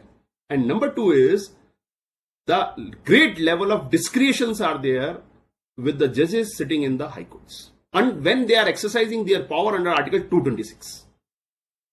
Unlike when the powers are being exercised under appellate mechanism. So at times we saw that different type of judgments within the similar type of facts also comes from the different high courts, which makes the process of implementation of law like GST, which is at a nascent stage, bit difficult or maybe bit confusing for the taxpayer when they heard, okay, Gujarat High Court said this thing, maybe Madras High Court said the other thing.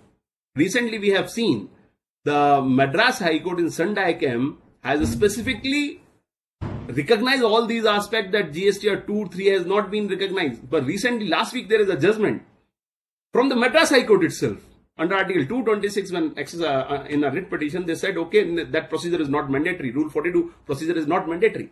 So, bit conflicting judgments may come while the position is under Article 226. So, that is why I am saying the role in implementation of a new law like GST's tribunals are very, very important. So, a purified question will reach to the high courts in that cases. Okay. My next question to Sanjay ji.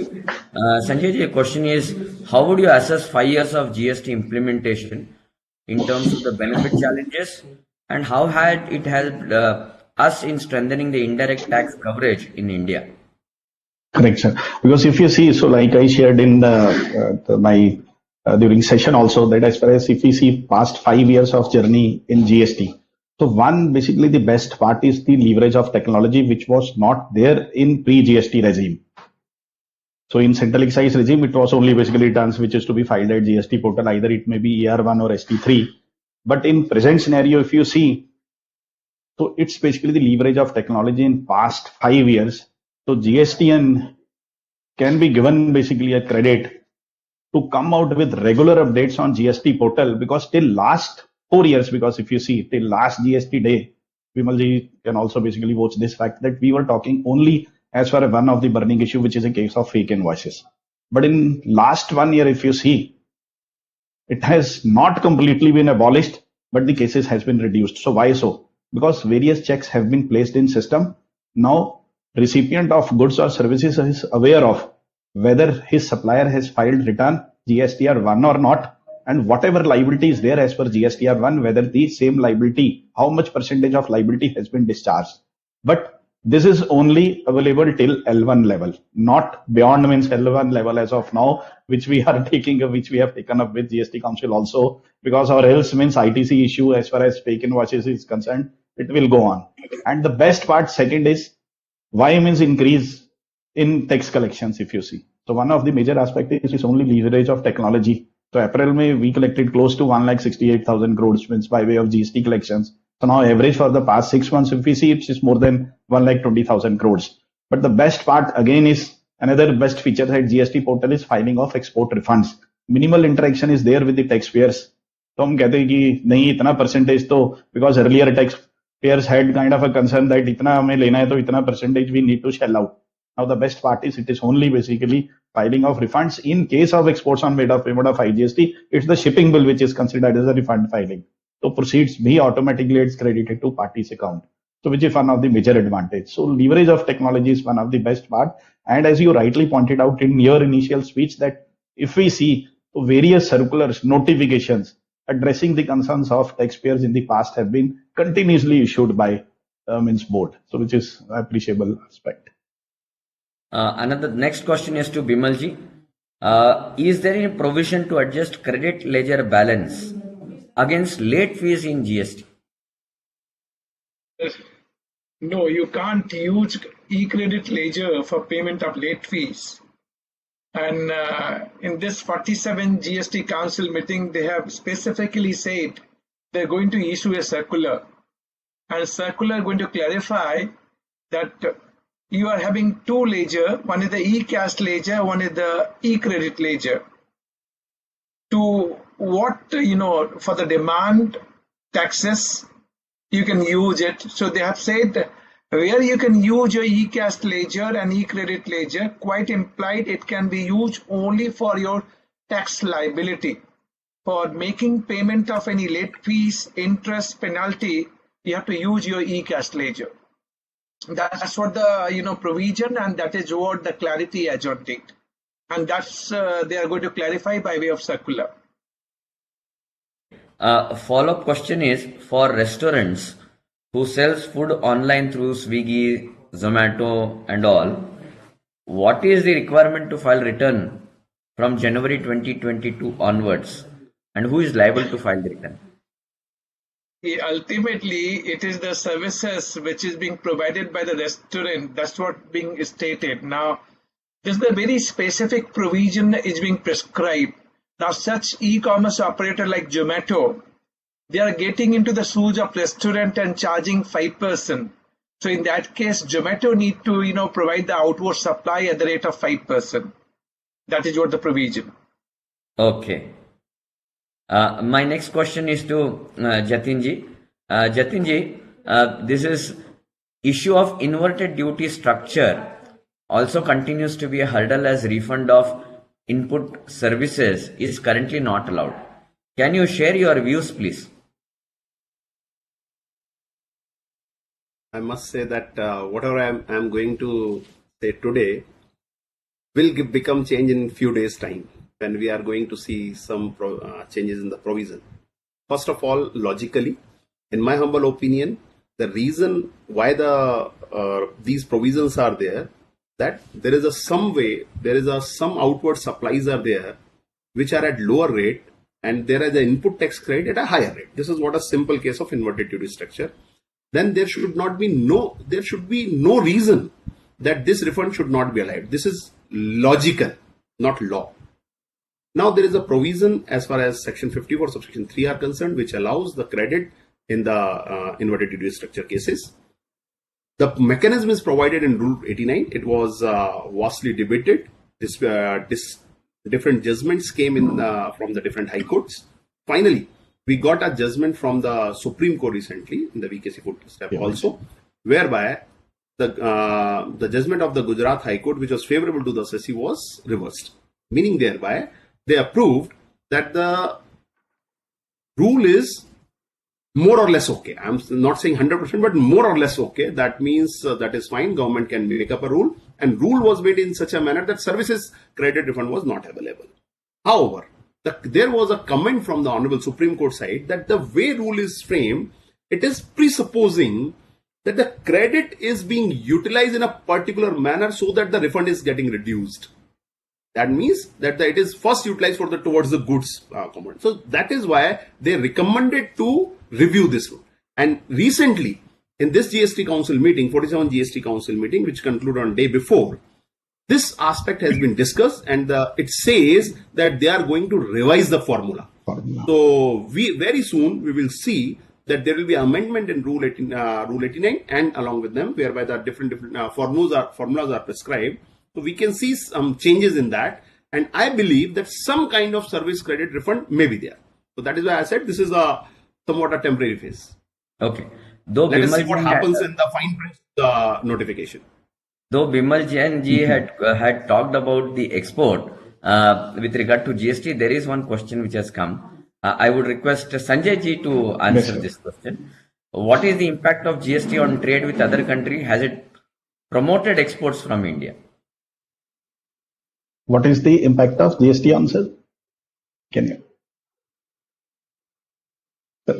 आवाज नहीं आ रहा आपका नगेंद्र जी.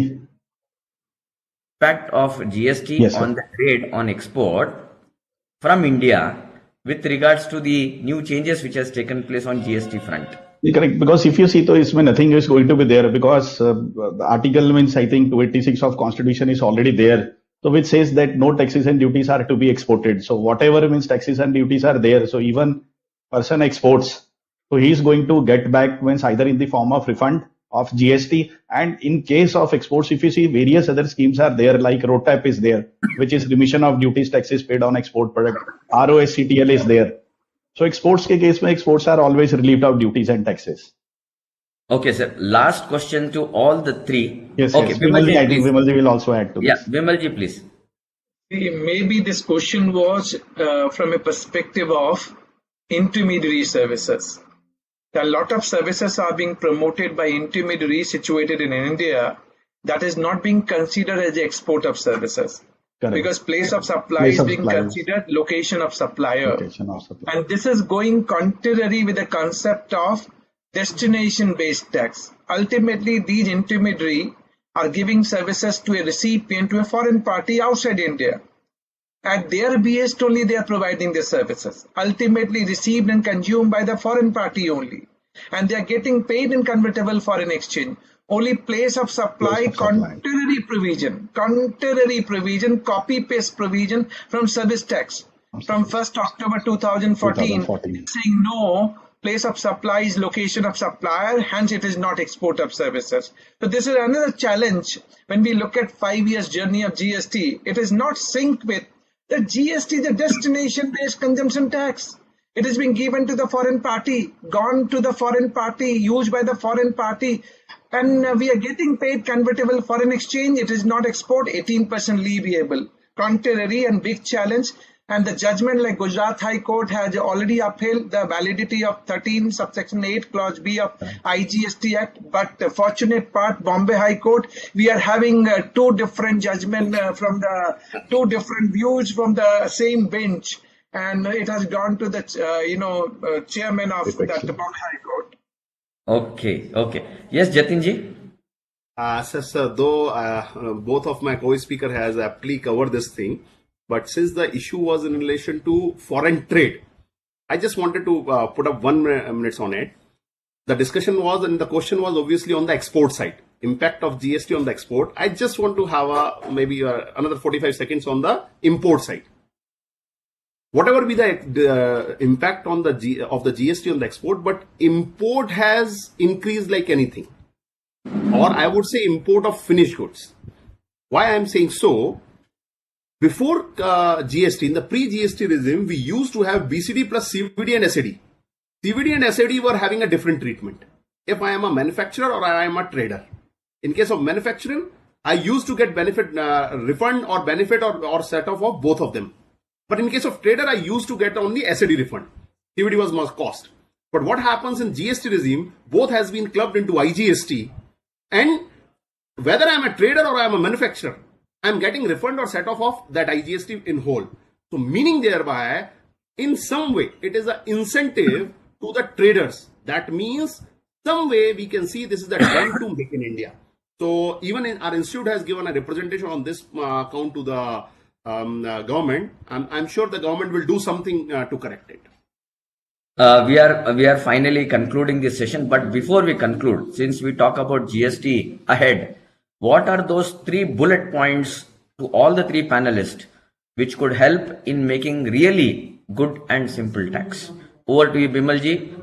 Like 3 pointers. What could be those 3 points so that institute can also make our representation to the department concerned, to the Ministry of Finance, so that it can help not only to all professional stakeholders, India as a whole, as we say, one nation, one tax, for our India, how to make it more prosper, growth oriented. Can you please 3 bullet points, please? First bullet point, seamless flow of credit. Allow seamless flow of credit with no condition and restrictions. It should be simple, as envisaged in the object clause. Second, my bullet point would be that whenever we are having contrary advance ruling from 2 different states and tribunal is not formed 5 years gone, let's form and constitute national level advance ruling authority to resolve divergent ruling from 2 different advance ruling authority to different state advance ruling authority, and tribunal is the need of the hour. All the taxpayer cannot go and approach to the High Court and file a writ petition. It need to be looked into. And third aspect, we as a tax professional, we as a taxpayer must get the participation. Whenever they are making any law, whenever they are proposing anything new in the GST law, whenever they are making any amendment, why can't they take our participation? Let be the part of the deliberation what they are discussing indoor.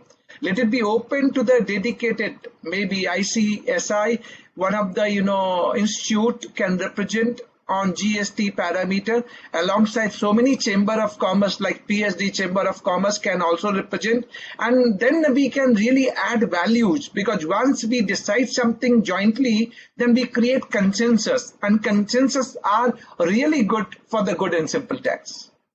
Thank you so much, Vimalji. Over to you, Jatinji. 3 bullet points. Sir, in addition to what Vimalji said, I will not repeat whatever he has said. Number one, rate rationalization. When I am saying rationalization, it doesn't mean the increase of the rate. I'm saying the reduction of the slabs. So many slabs are there. I'm not saying 4 or 5. Once I have counted, there were 44 total slabs, 44 different kind of rates were there in the GST if I include different cesses. So number one, reduction of the rates as far as possible. Number two, single interface is very important. As of now, state adjudication, state anti-evasion, state audit. Similarly, 3 wings of the center and then DGI. Total 7 wings are there which are watching and interacting with the taxpayers. So reduction in the this interface, that means single interface has to be there. Number 3, a grievance redressal cell has to be there, because now the way the adjudication, the other proceedings are going on, there has to be a grievance redressal cell so that a taxpayer will be able to make a suitable complaint or information about if there is any misconduct by the officers. I think these 3 will give some edge to the taxpayers and will contribute towards ease of doing business.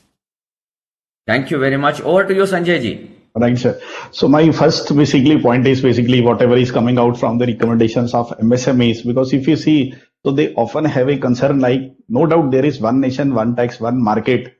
Why the ITC of CGST should not be made to allow for payment of SGST or SGST for utilization of CGST? Because if you see in some cases, in case of MSEs, if you see, if one has to shell out utilization of output liability from CGST, despite of he's having enough balance in SGST, so it's like blockage of funds from him. So he's saying that when we have one nation, one tax, one market kind of a concept, so either it is CGST, SGST or IGST, anything can be allowed to be subset against anything. And second is, no doubt GST Council, 47 GST Council has come up with formation of various GOMs. So council should also be made part to represent on various issues. No doubt one GOM is there for clarification of various amendments in CGST Act and rules. So we should be made part of same, or else government will keep on coming out with the amendments in finance budget also, finance bills also, or through finance budgets also. And another aspect is basically to do away with reversal of ITC for non-payment to vendors within a period of 180 days, because it's only a commercial aspect between buyer and supplier. Thank you very much, Sanjay ji. Indeed, I think today's GST session on the GST day has paved a lot of new initiatives which we as an institute can take forward, which will help all the stakeholders, including the professional, including the corporates, and truly would resonate ease of doing business as well as ease of living so far as all are concerned. I would like to thank Bimal Jain ji for sparing his valuable time. And as all known that we always look forward for Bimal Jain ji's wisdom for the institute, as well as Jatin ji, as well as Sanjay ji, so that we can make proper representation to the institute. As a token of our appreciation, our affection, may I request the Secretariat to kindly display the Shahid Ki Beti certificate to Shri C.S. Bimal Jain ji.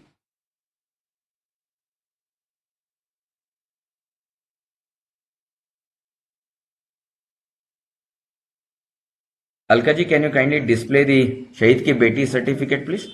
It is not properly displayed. Yes. Bimal Jain ji, this is the certificate, Shahid Ki Beti certificate. As just for the information, this certificate, we are donating the funds to the martyrs' daughters.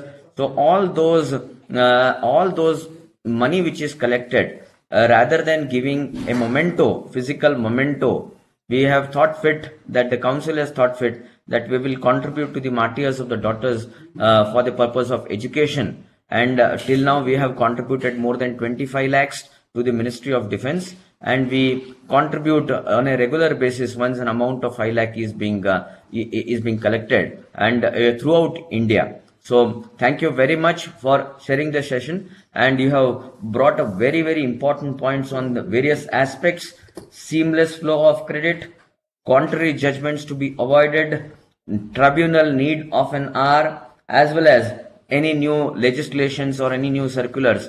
There should be a participative approach of all the stakeholders, and stakeholders are well in advance, are aware of what are the changes which even Jatinji had spoke about, that the stakeholders should be aware, and they would have already planned for many things before they would have already made a tax planning so far as all these things are concerned. You also spoke about the various amendments, especially 47th Council with regards to the refund claim. 2 years will be excluded. 50 section 54, section 55.